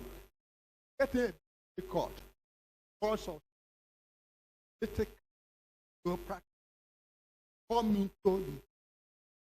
I've gone for accreditation, and I've seen that some private owners even sideline the vision. I'm sorry to say this. Some of them, the VC can only come in when it comes to the curriculum. It doesn't come in when critical issues are discussed. So how do you manage the people? How do you handle the rating of them? Because there are influences from the top that even the people who are managing itself, they are not able to handle. These are some of the problems. So poor performance management. Then you talk about retaining the best talent in the institution. Sometimes you get them. There are experiences whereby people don't have PhD. By the time they get PhD in a private institution, they move to a federal institution. Or they go to state institution. That's a human resource problem. And the only way to get over it is to put better conditions. Otherwise, they will continue to live high at. Then, of course, other points following that, in addition to issue of talents, that of that address that you don't expect everybody to balance or everybody to be a black man. I'm sorry to say this. Normal university, don't expect everybody to be a Nigerian. Some will be white, some will be colored race, some will be black. I've been in East Africa, I've been in South Africa, and I've seen that. So where you have diversity of people in a private university, then you have to manage them very well. Where you have politics coming in, you cannot manage it properly. Because a university is supposed to be universal what? Institution. Where everybody will find it fit. But that is difficult to manage in a private university. And of course, change, the management of change. Can I agree that there's what we call technological disruption? Most of the things we do in the past, I could remember my PhD thesis was done with a mainframe computer. I was computerized with mainframe. That was 1990. But now we're talking about microcomputer. So our human resources, we keep on learning and relearning. But is it very easy? It is not.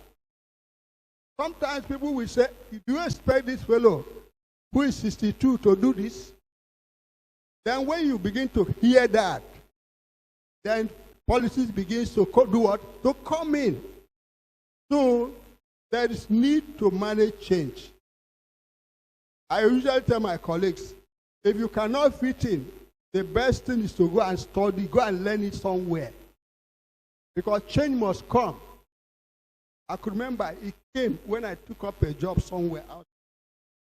Before I took up my courses, everybody had taken their own, and they left difficult courses there. But what did I have to do? Do I have to tell them I don't have option? I don't have to say that. I had to sit down before somebody who did mathematics. I taught him mathematics over 20 years ago. I taught him mathematics, and he later graduated in maths. The fellow had to teach me some higher areas of my study. And after doing that, I became one of the people now. But if I in this university, I would say we're only 3 teaching that course here. That is issue of change. So if the university resources cannot manage change, then problem. Because there must always be change. Then, of course, culture is another one. There's nobody here that doesn't come from a particular culture. But when we enter the university, we try to align ourselves with the cultural norms, values, beliefs, and things like that.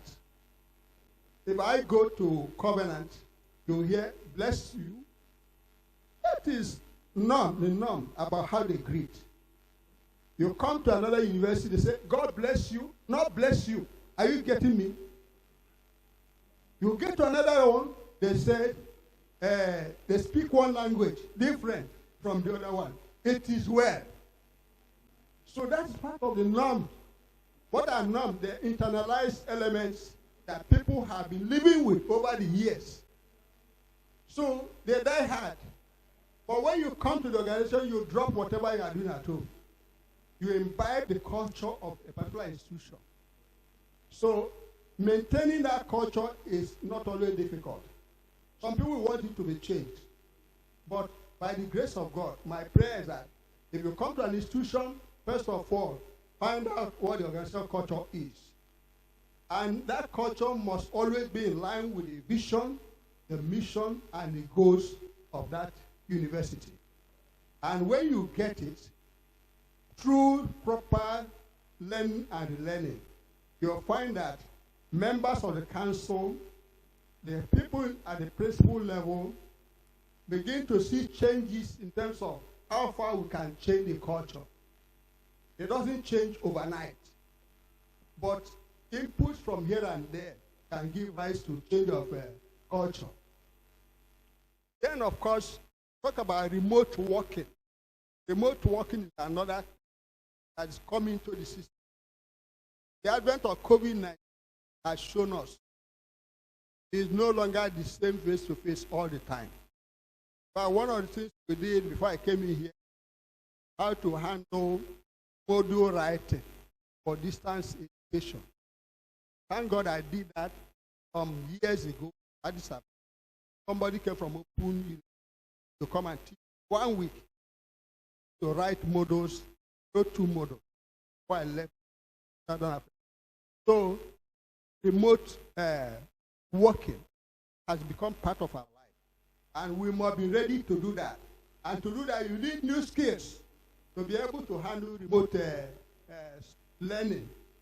And of course, beyond remote learning, you also talk about reskilling and upskilling. When we talk about reskilling, it means educating yourself on new areas that will help you to work. Some of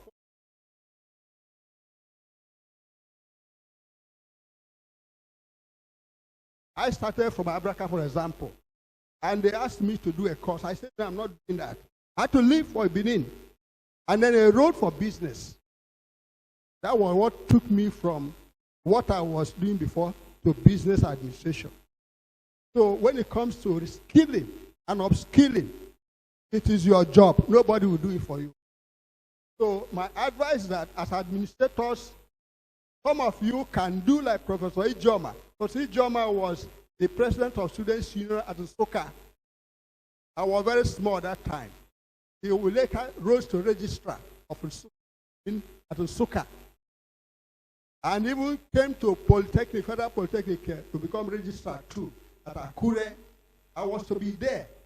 But I said, no, I'm not going to be part of administrative one group. Let me go and do my master's and PhD. This man developed himself and later became a lecturer and became a professor at Edo State University. So it's very important to think about how you can improve yourself. And I thank God there's one of us here who has been a 2-time registrar and who is today a senior lecturer in a university. May God bless you, sir. So we keep on improving ourselves and improving ourselves. Now, I want to go to the area of the strategies. What are the strategies we can use? The strategies from recruitment, like I mentioned, we must be very strict when it comes to recruitment. We have to follow the rules. We're not going to listen to people who will tell us, this is my Christian son, or this is my friend, this and that. Because when you recruit the wrong person, it's very difficult to lay him off. Do we agree with that? We are in administration, we know what I'm saying. So it's very important to make sure that your recruiting system is fair to everybody. If you have a brother, you can recommend him to another person to work for another person. But it's not a law you must bring your brother to where you are. Or bring your sister because it's your sister. When you do that, you are killing the institution. So, good recruitment system will help us to be able to move forward. Also, performance management is very important. We must be able to rate our workers fairly. It's not enough to say, I would have given you 40%, but because you are my friend, you will now get 70%. That fellow will continue to spoil your section or your department. So there's need for you to shape your performance management system so that it can be fairer than you were doing in the past. And of course, in terms of change management, we should also be proactive. When changes come, we try to help ourselves individually. And of course, the organization has a role to play too, to be able to make sure they introduce strategies to make change easier for people to imbibe. And of course, the issue of cultural change there should be a planned structure of changing culture. Because culture is difficult to change, but you have to plan it so you can move from one step to the other. And of course, when it comes to the problem of skilling, like I mentioned, there should be, the school have a role to make sure that those who want to develop themselves by education, going back to university, by training, or maybe that short courses, can have it. If you don't develop yourself, you'll find that you may not be competitive. First, you will not be competitive. And you as an individual cannot compete very well. So there's need to improve. For leadership and strong planning. That's another area where most private universities are not doing well. Succession planning. You should be able to train up people, groom them over the years so that they can take over from the leadership. It's not enough to be picking VCs and registrars from different places. Are we listening? There should be a system. I know strong institutions around the world, they have succession planning. But weaker ones don't have. So that area is very important to look at it. In terms of remote working, also very important to plan about it. Crawford University something on that. No other university trying to improve on their ways of doing it. Then on the issue of vision, mission, and goals. I know universities all have vision, but on a personal level, some of us don't have. It's good for you to have a vision as a person, to have mission and also goals. Then the next is to align it with where you work, so that there will not be confusion.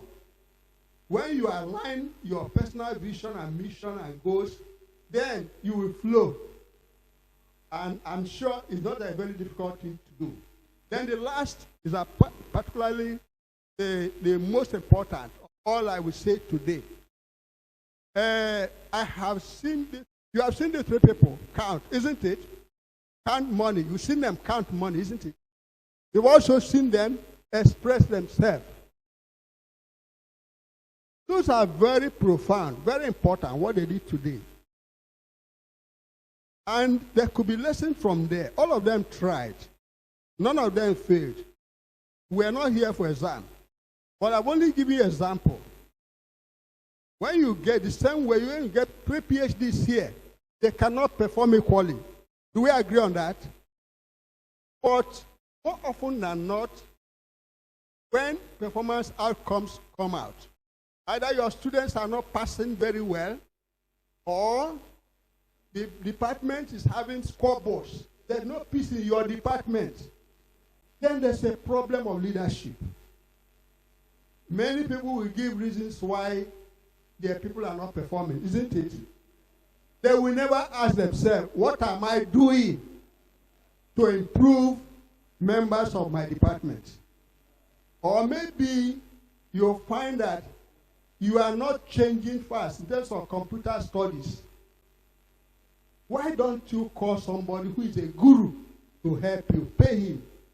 He will help you out. Instead of simply saying that it's a difficult course, I cannot study it. Because you feel that the best way is to push the problem to other people. So my advice in this training is, let us take personal responsibility for our own life and what we do in the place where we work. I have put on a formula there. The formula is, every event that happens to you, maybe the work result you have is bad. That one is what? Your output. Then you have to ask yourself, how did I respond? Before that, something happened. Before you get output, you already have an event, isn't it? Maybe your education was not strong enough. That's an event that is taking place. And then the next thing you should have done is to improve yourself by responding positively, going to institution to go and study. When you don't do that, what will happen? Your outcome will be what? Very low. So my advice is, the issue is not what happens before we came in here. event. Whether your father is rich, or whether your mom is rich, or whether you went to a public school, all those are events from the past. But what happens is, how do you respond to them? Or you came into an institution, the VC slams you by telling you are very weak. Then you become annoyed. That very statement is what? An event, isn't it? How you respond to it is another thing. I've seen a staff who was abused because he's a junior worker in administration at a UI. The fellow decided to go back to school. Going back to school is response, isn't it? And when he finished now, I met him in Lesotho. He was a professor of distance education. This young man. He was a typist at UI. So whatever position you are does not really matter. That's an event, isn't it? But how you respond to it is what matters. So from today, know that what people tell you is not the issue. Because if we have 5 people there, all the 5 cannot respond the same way. Do we agree? So it's important that we always ask ourselves, what is there inside us? If we are not aware, like the other man was telling you, emotional intelligence. If you are not emotional intelligent to know that what is inside you matters. If what is inside you is not good, you have the capacity to change it, isn't it? You cannot change another person, but you can change yourself. So let us go home with that, taking 100% responsibility for ourselves. I was shocked one day when one gentleman called Deepak Chopra. Deepak, you can write the name now. You can Google it.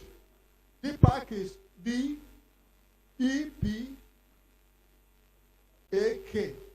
Deepak. Chopra is C-H-O-P-R-A. He's a big writer in U.S. People go there for holidays in his days of rest and contemplation. The man came to South Africa and is the son of former medical director to Nehru, President Nehru of India. I'm sure some of you know about President Nehru. This is his second son, Dr. Chopra. He went to a lift, had a paper, with him on April 18, 2008. And the lift got disrupted. He was in the lift for about 15 minutes. The only thing that saved him on the lift that could no longer move up and down was his telephone. They had to phone somebody in India. He came from US. They had to phone somebody from India to tell them in USA that he's now stuck in a lift. And when he came out to address a big seminar, where I was the first person, you know what he said? He said, I'm going to find out how I created this problem. That I should be held in a lift for 15 minutes. I'm going to find out how I created what? That problem. How many of us will ask ourselves, how do we create a problem you are facing? The best scientific of the 20th century is Albert Einstein. He said that we cannot solve a problem at the same level at which we created that problem. If you believe that, then you can agree with me that all of us are great brains. All of us can be registrars. All of us can be VCs. Is that possible? But we have to take responsibility for ourselves. And when we do that, every other thing becomes easy. May God bless you.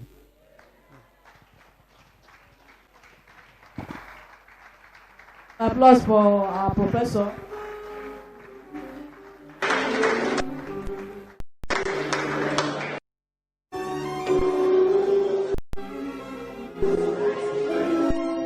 Thank you very much, sir. That was a brilliant presentation. Please, we can do better. Round of applause for our prof.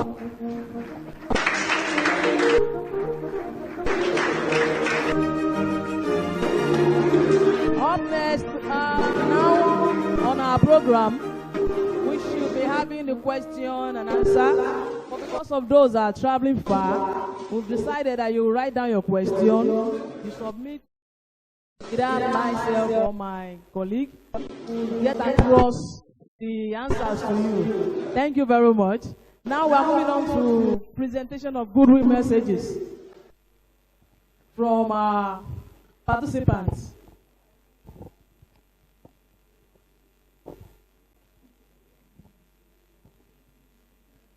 Presentation of goodwill messages.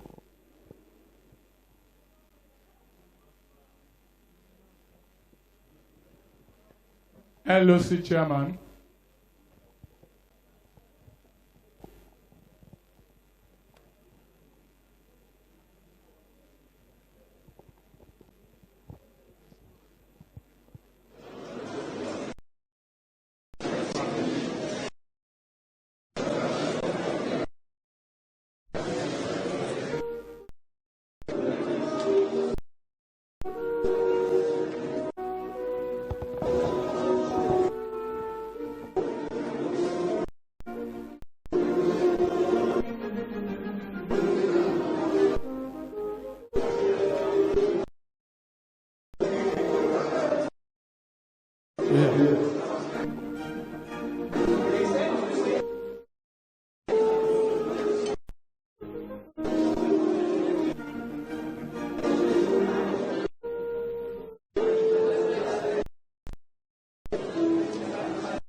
Yes, we are moving on to the presentation of souvenir. I would like to say a big thank you to the first speaker and the second speaker and those that are here. And the presentation to the first lecturer, Dr. Awosusi, will be done by the Pro-Chancellor, ably represented by Professor Amos Abisoye. Professor Amos Abisoye, please kindly come around. Round of applause, please.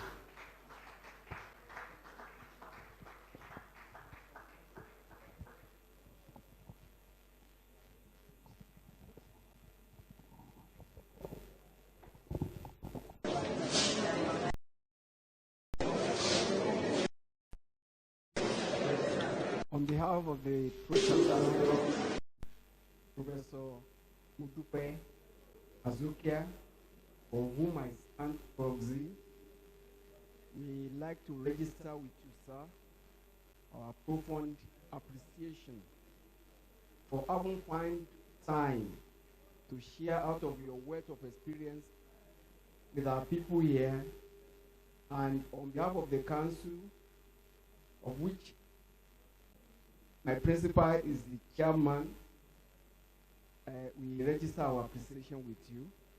We wish you safe trip back to your base, and we pray God to continue to deepen your knowledge and continue to make you source of blessing unto humanity. We are grateful having you, sir.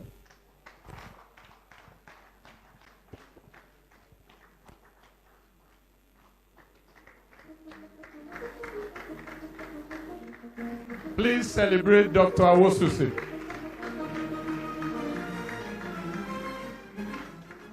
Thank you very much. You are welcome, sir.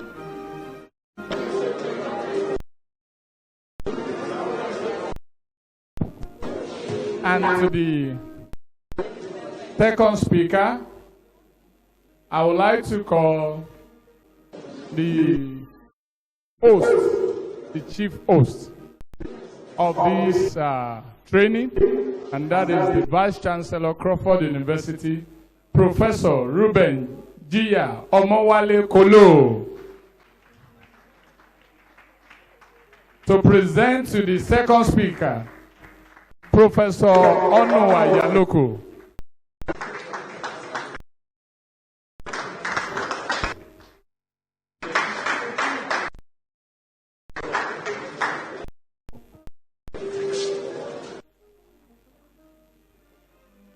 On behalf of Crawford University, and specifically Registry Department of Crawford University, we want to express our appreciation by this meeting of the year for your great participation, presentation at this registry training.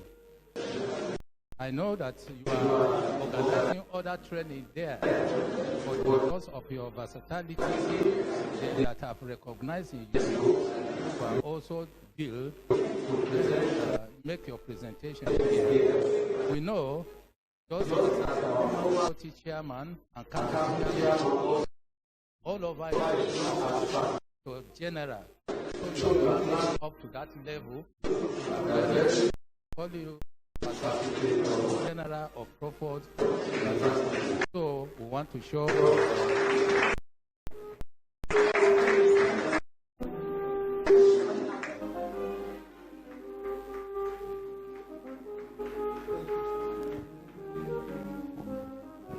Thank you, the Vice Chancellor. And this award goes to be presented to the best dressed staff, the best dressed staff award 2021-2022 Crawford University will be presented by my dear mother. Yes, let me put it that way. The Registrar, Ogun State Institute of Technology, Mrs. Johnson Olajumoke.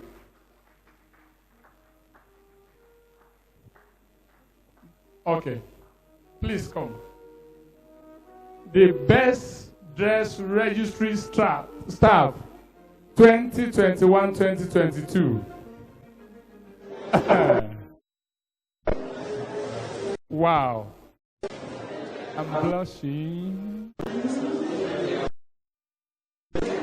Yes. The name is Mr. Power Sunday.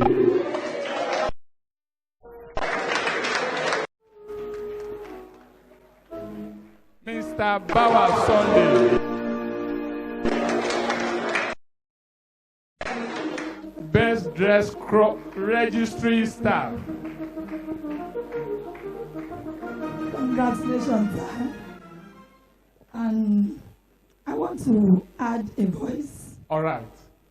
Now, I don't want to say this is being partial. I love this.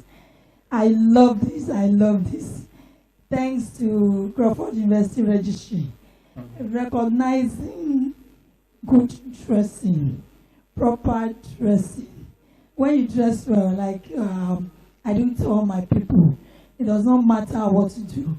Even to our cleaners, I tell them, dress well. Wow. The way you dress is the way you will be addressed. And for you to have recognized that, I say thank you to Crawford, thank you to Registry.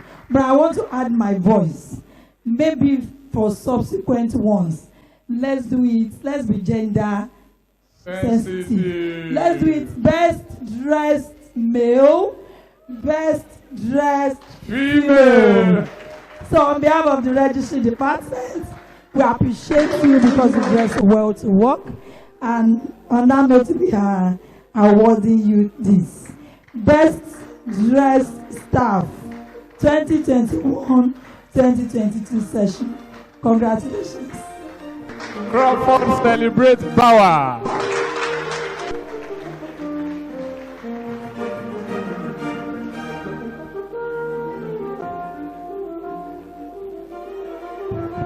Wow. The Vice Chancellor is celebrating his son, and that is his PA. I must say that I'm surprised because he worked with me. I never recognized this. Even I sent him, I called him immediately. So when they called the name, I thought he's not here. I didn't know that he's receiving an award today. So I'm glad and I'm happy to identify with him. And that is an encouragement.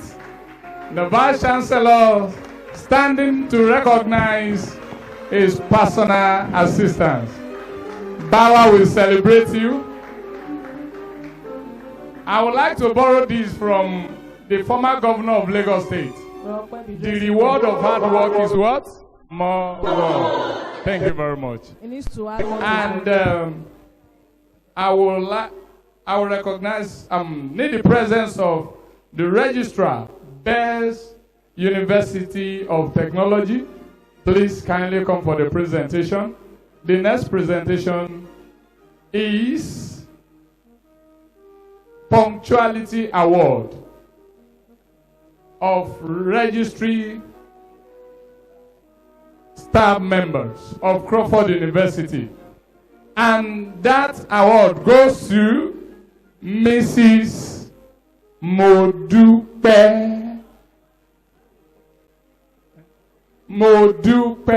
Adegoke.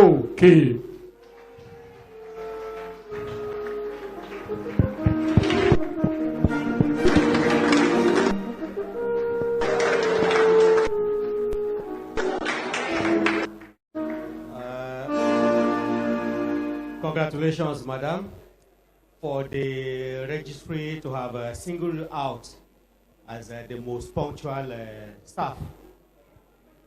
Keep it up and keep on coming to work on time. This is the Registry Department Punctuality Award awarded to Mrs. Modupe A. Adegoke. This is the 1st June 2023. Congratulations.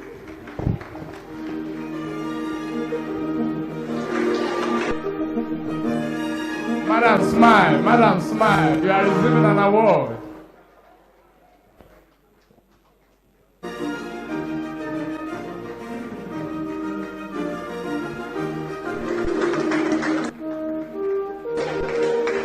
Okay. Please don't forget at the exit door beside, when you are going on, there are some textbooks to display. Please kindly pick a copy, and that will be of a great benefit to you after today. And moving on to the goodwill messages. Yeah. The Yes, book kindly has a price pick tag. a copy for a prize. Thank you, sir. All right, for the goodwill messages presentation, I would like to call on the registrar, Bells University of Technology, Mr. Lamidi Tafa. Please, a round of applause for him. Well, thank you very much. It is my pleasure on behalf of my own university to felicitate with my very good friend, Mr. Moses, on the occasion of the 3rd registry lecture of Crawford University. Mr. Etauma has been a very good friend. We've been a very good friend. We've known each other for quite a long time. And we're meeting at annual Association of Registrars of Nigerian Universities conferences and seminars, and we've been exchanging ideas, we've been interacting. May I congratulate him, congratulate all the registry staff for this very outstanding outing. Congratulations. Thank you very much, sir. A round of applause, please. I'll be moving on to the registrar, Anchor University, Mr. Moses Salami. Please, a round of applause for him too.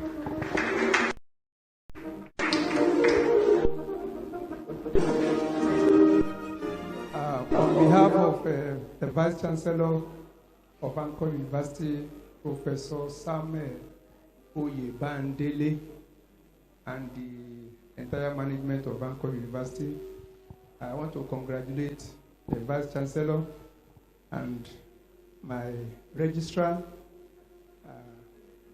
About 2 years ago, June 2021, Anchor University invited our registrar here to be the consultant for the appointment of the registrar. And by the grace of God, he did a perfect job, and that brought me up as the registrar of Anchor University. I want to say also that Anchor University has a lot in common with Crawford University. A lot. So much so that when I presented he requests to come for this registry training program to the Vice Chancellor. The Vice Chancellor said we must go. That is our very close university. I want to say also that the appointment of Vice Chancellor of Anchor University was not done without bringing in our Vice Chancellor here to be a consultant. Thank you very much, sir. I also want to say that even the appointment of the bursar of Anchor University was not done without bringing in the bursar here as a consultant. So you can see how much we have in common. So for us to be here today is a great, great pleasure to us. And on behalf of my staff, I want to say congratulations to you. We have benefited immensely, and we pray that you keep it up. Thank you very much. Congratulations, sir. Thank you very much, sir. Next to take the floor will be the Registrar of Ogun State Institute of Technology, Mrs. Olajumoke Johnson. Please, a round of applause for her.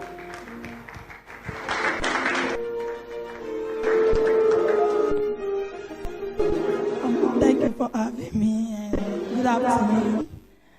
I want to say on behalf of the Governing Council of the Ogun State Institute of Technology, BESA, ably led by our own Chief Kola Shoriola, the entire management team, and in particular myself, being the #1 registry staff and coming for a registry training. So we say congratulations to our sister institution, our junior sister. And a very good sister, a very good one at that. And my senior colleague, we are saying congratulations. Though I will have said some other things, but he has bribed me, in quotes, not bribed, Mr. Moses, in quotes. So I wouldn't be picking offense again, because we are very close, and he shouldn't have. So immediately I heard, and I was told that if I was the one that called, that I would be coming to Crawford. I said, wow, to do what? He said he's been invited as a keynote speaker. I said, wow, that was why I gave you a call. And I made sure that our people, the school, the registry is well represented here. So, and please permit me to recognize my book. Can we please rise to your feet if you are from Ogitech, Ibesa, in saying congratulations. We are all saying congratulations to Crawford University and to Registry in particular on the success of the third registry training. We know that it's an annual program, so definitely don't say this is for university. Higher institutions of learning. There is virtually nothing that is different in administration. It's a bit, it's interwoven anyway. We cannot actually separate it. So thank you for having us. Congratulations on you. And I want to also congratulate my VC, my very, very darling friend. God bless you. And to the entire registry staff, thank you for having us. To the entire Crawford University staff, thank you, congratulations. Thank you very much, ma. Yes, next on the list is the representative of the registrar from French Village, Mrs. Alegbele Yetitilayo. I won't make mistake of your name. On behalf of the Governing Council of the Nigerian French Language Village, the Director, Chief Executive, and the Registrar, who is unavoidably absent, she wanted to be here, but she had some meetings she needed to attend today, and so she couldn't make it. But the fact that Dr. Awosusi will be here, she made sure that somebody must represent the Nigerian Foreign Language Village here today. And that's why you see me representing. I appreciate what Crawford is doing. I have been able to see some of my children before coming here, and they really told me how you have been working well on them. I appreciate the work and the academic standard. It's been very, very wonderful. God bless you. Thank you. And I want to thank the Vice Chancellor once again for the courtesy visit, for hosting us earlier this morning. And I want to remind you that French is very, very important. Next one is that French is very, very important. And before I go, I will say bonjour à tous. Comment ça va? Merci beaucoup. Bon voyage. Merci. Oh Dieu vous bénisse. Amen. Thank you very much. Don't worry. We will come to your school to collect the bill as we enroll our vice chancellor. Expect us soon, ma. Thank you very much. Now we would call on the representative of the registrar from Tanchia University, Reverend Dr. Justin Egbe. A round of applause for him too.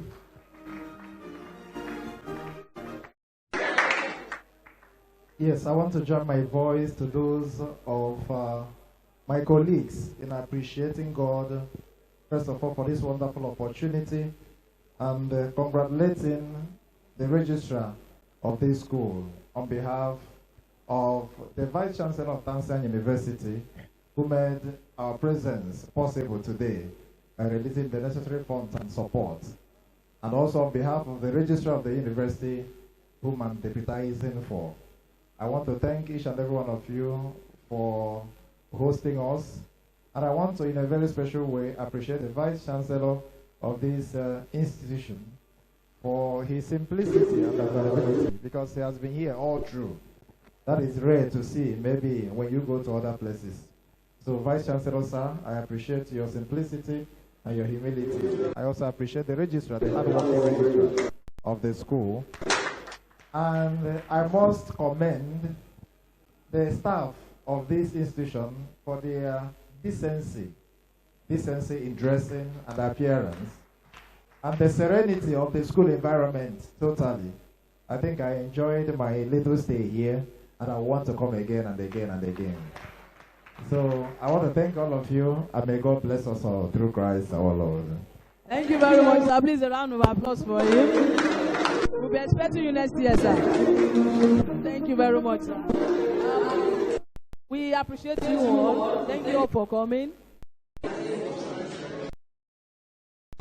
All right, thank you all. Thank you for the good messages. And now on our program, we want to hear a response from the awardees, a representative, and I will call on Mr. Abawa to do that. Please, a round of applause for him. Thank you so much, Vice Chancellor, sir, and all the management staff here present, and also our sisters universities present. Really appreciate you all. On behalf of my colleagues that have been given this wonderful award, we appreciate you all. For recognizing us is a wonderful thing. And by the grace of God, we are going to put on our best so that the next event will be greater than this. God bless you all. Yeah. Perfect gentleman. We thank you, Mr. Bauer. And to wrap it up as we are going to the closing formality, the Vice Chancellor will step out now for one or two presentation of certificates, and thereafter closing remarks. And a vote of thanks by Mrs. Abasiama Enodem. And thereafter closing prayer.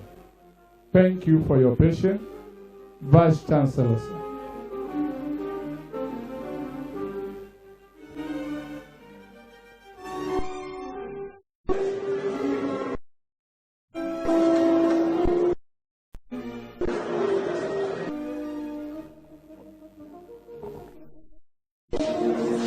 The Vice Chancellor will be presenting the certificate now to Anchor University, and I believe the Registrar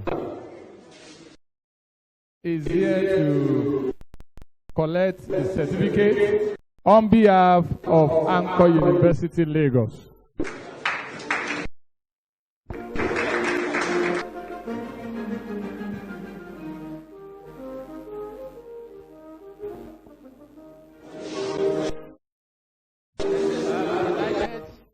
To present this certificate to you, Mr. Pastor Moses Olarewaju Salami, for your participation in great registry training. Congratulations.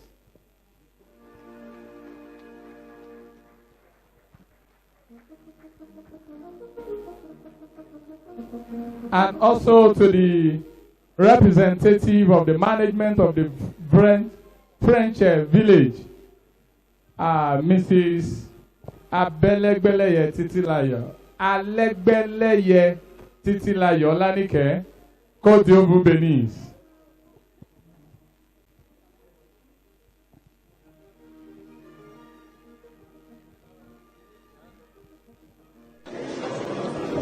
Responding to our invitation, and your institution recognizing the importance of the training and sending you to come and represent the institution here, French village language,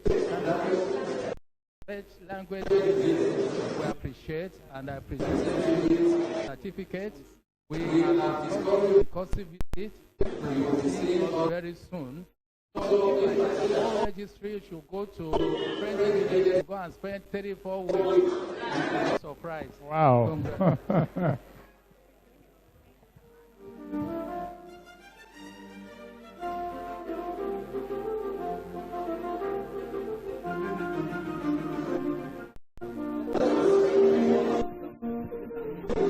The registrar, Bells University, sir.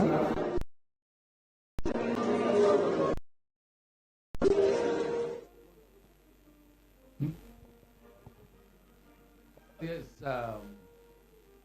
we know that the university is a great way. Yeah.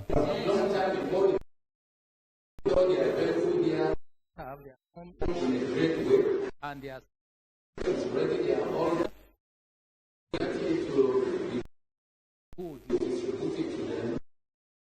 We are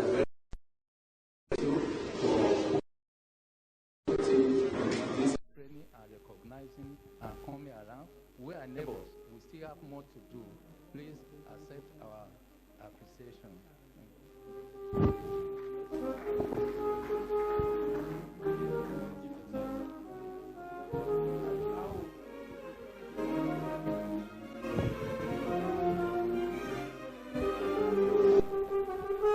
Thank you, Prof.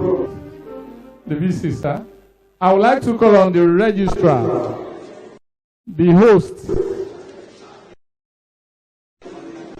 Mr. Moses Tauma, to please come forward for the presentation of certificate. First on the list, the registrar, Ogun State Institute of Technology, Mrs. Johnson Sakirat Olajumoke, and she will also be collecting on behalf of the participants from the university.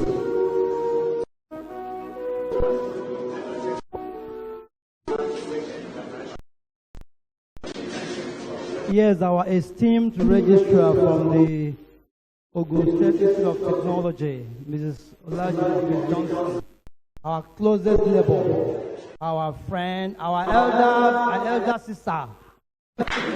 Yes, she's our elder sister.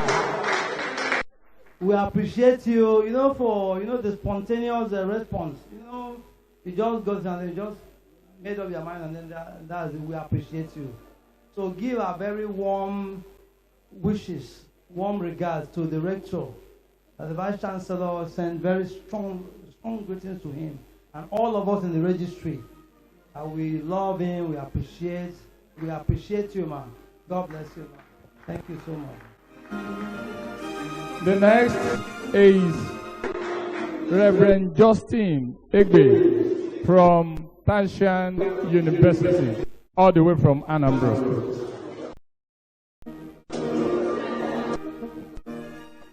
Yes, Reverend Father Justin Egbe, representing the Registrar, Tanshan University, Umuya, in Anambra State. I was really, really thrilled when the registrar called me yesterday evening to say, I've sent my able representative, or that I think like they're having council meeting today or something like that, that is on its way, and some of them are also joining on Zoom, virtual. I was really, really thrilled, and we are so happy. The Vice Chancellor is deeply thrilled. All of us in the Registry Department, we are very happy for, that zeal, that passion, that commitment, that interest. We sincerely appreciate you. Thank you so much, sir.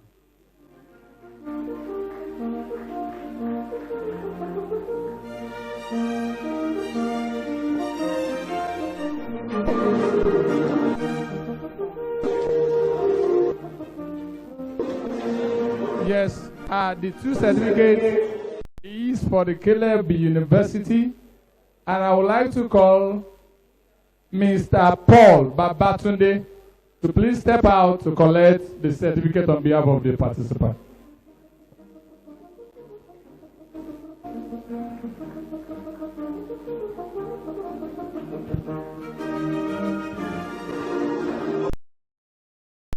Mr. Paul Babatunde,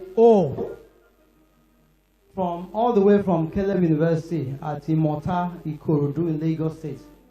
When the registrar called me yesterday evening to say two of my participants, two of my delegates are on their way already, I said, wow, I was really thrilled. We appreciate you for the love for Crawford University. That bond will be there. That bond will always be there. So we appreciate you.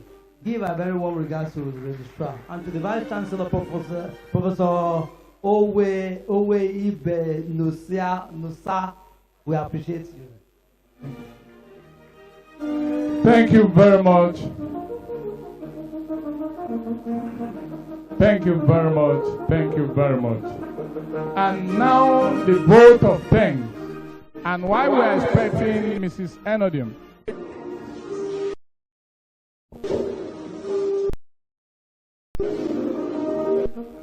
thank you very much. As we are bringing everything to a close, before the vote of thanks, I would like to invite the Vice Chancellor once again for his brief closing remark. Thank you and God bless you.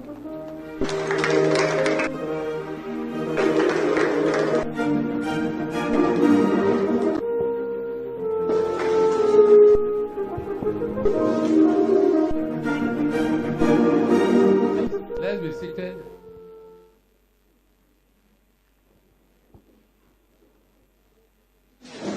I'm not giving vote of thanks, but closing remarks. I want to appreciate, especially here, that they are glued to their seats despite the time is going, that they pick interest and they are staying around. Thank you very much, and I say God bless you.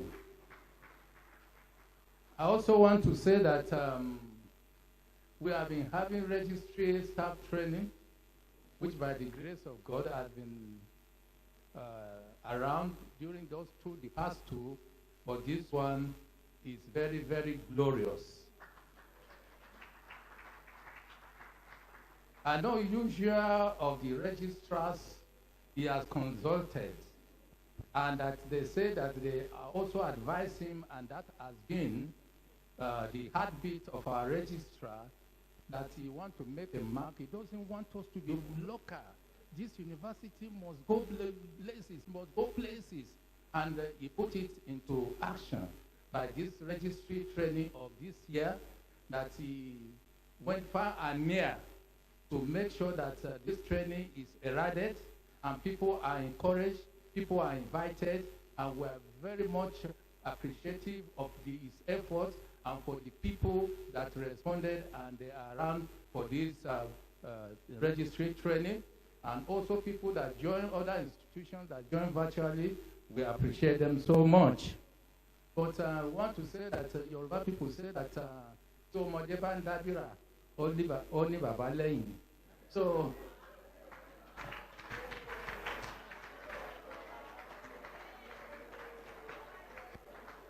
he didn't, our registrar didn't inform me, but with my little interaction with the resource person, I know that they have been doing tete-a-tete. And that is what makes him to be able to go out forcefully, set up a powerful organizing committee, and today, no doubt, make a mark. I want to congratulate you. And to show that our registrar is not also local, not only at Anchor University, Adegboyega University, which is now Glorious Vision University. When they were to appoint their registrar, they invited him as the consultant for the appointment of the registrar. So it is good that we go out and see what is happening there. Then we'll be able to measure ourselves and strive. That I thought that my farm or my father's farm is big, but there are bigger farms and there are many things to learn there. So I want to appreciate you for that, and for everyone here. We thank you for being patient with the program, and I'm particularly happy that you are here. And as you'll be going back, I wish you safe trip to your destination. Thank you.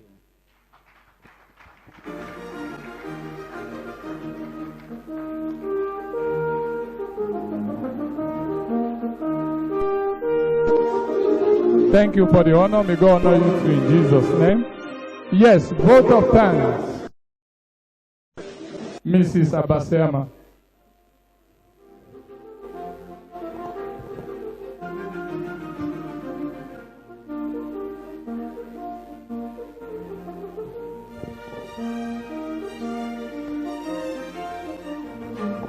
Thank you very much.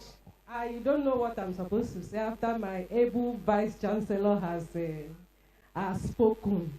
But I just want to appreciate God Almighty for the success of this program. We planned, but it is God that has helped us to execute it today. We give all glory to God. We want to appreciate our Vice Chancellor for the support. Without his approval, and all gathered here, we want to appreciate the program for finding it necessary to send a representative, even when she's not able to be here. We appreciate you, Ma, and we appreciate Professor Amos Abisoye, who is ably representing the Pro-Chancellor. We want to appreciate the registrars from other universities. God bless you. Your presence here has added so much value, so much color to the event. Thank you so much. And my colleagues from other universities, from Anchor University, Caleb University, Tanchans University, OG Tech, Bells University of Technology. I hope I'm not missing out. We want to appreciate those on Zoom. The registrar of Caleb University has been online since. We appreciate you, sir. The registrar of University of Lagos has been online too, and other universities that have been there. Wellspring University, we want to appreciate you.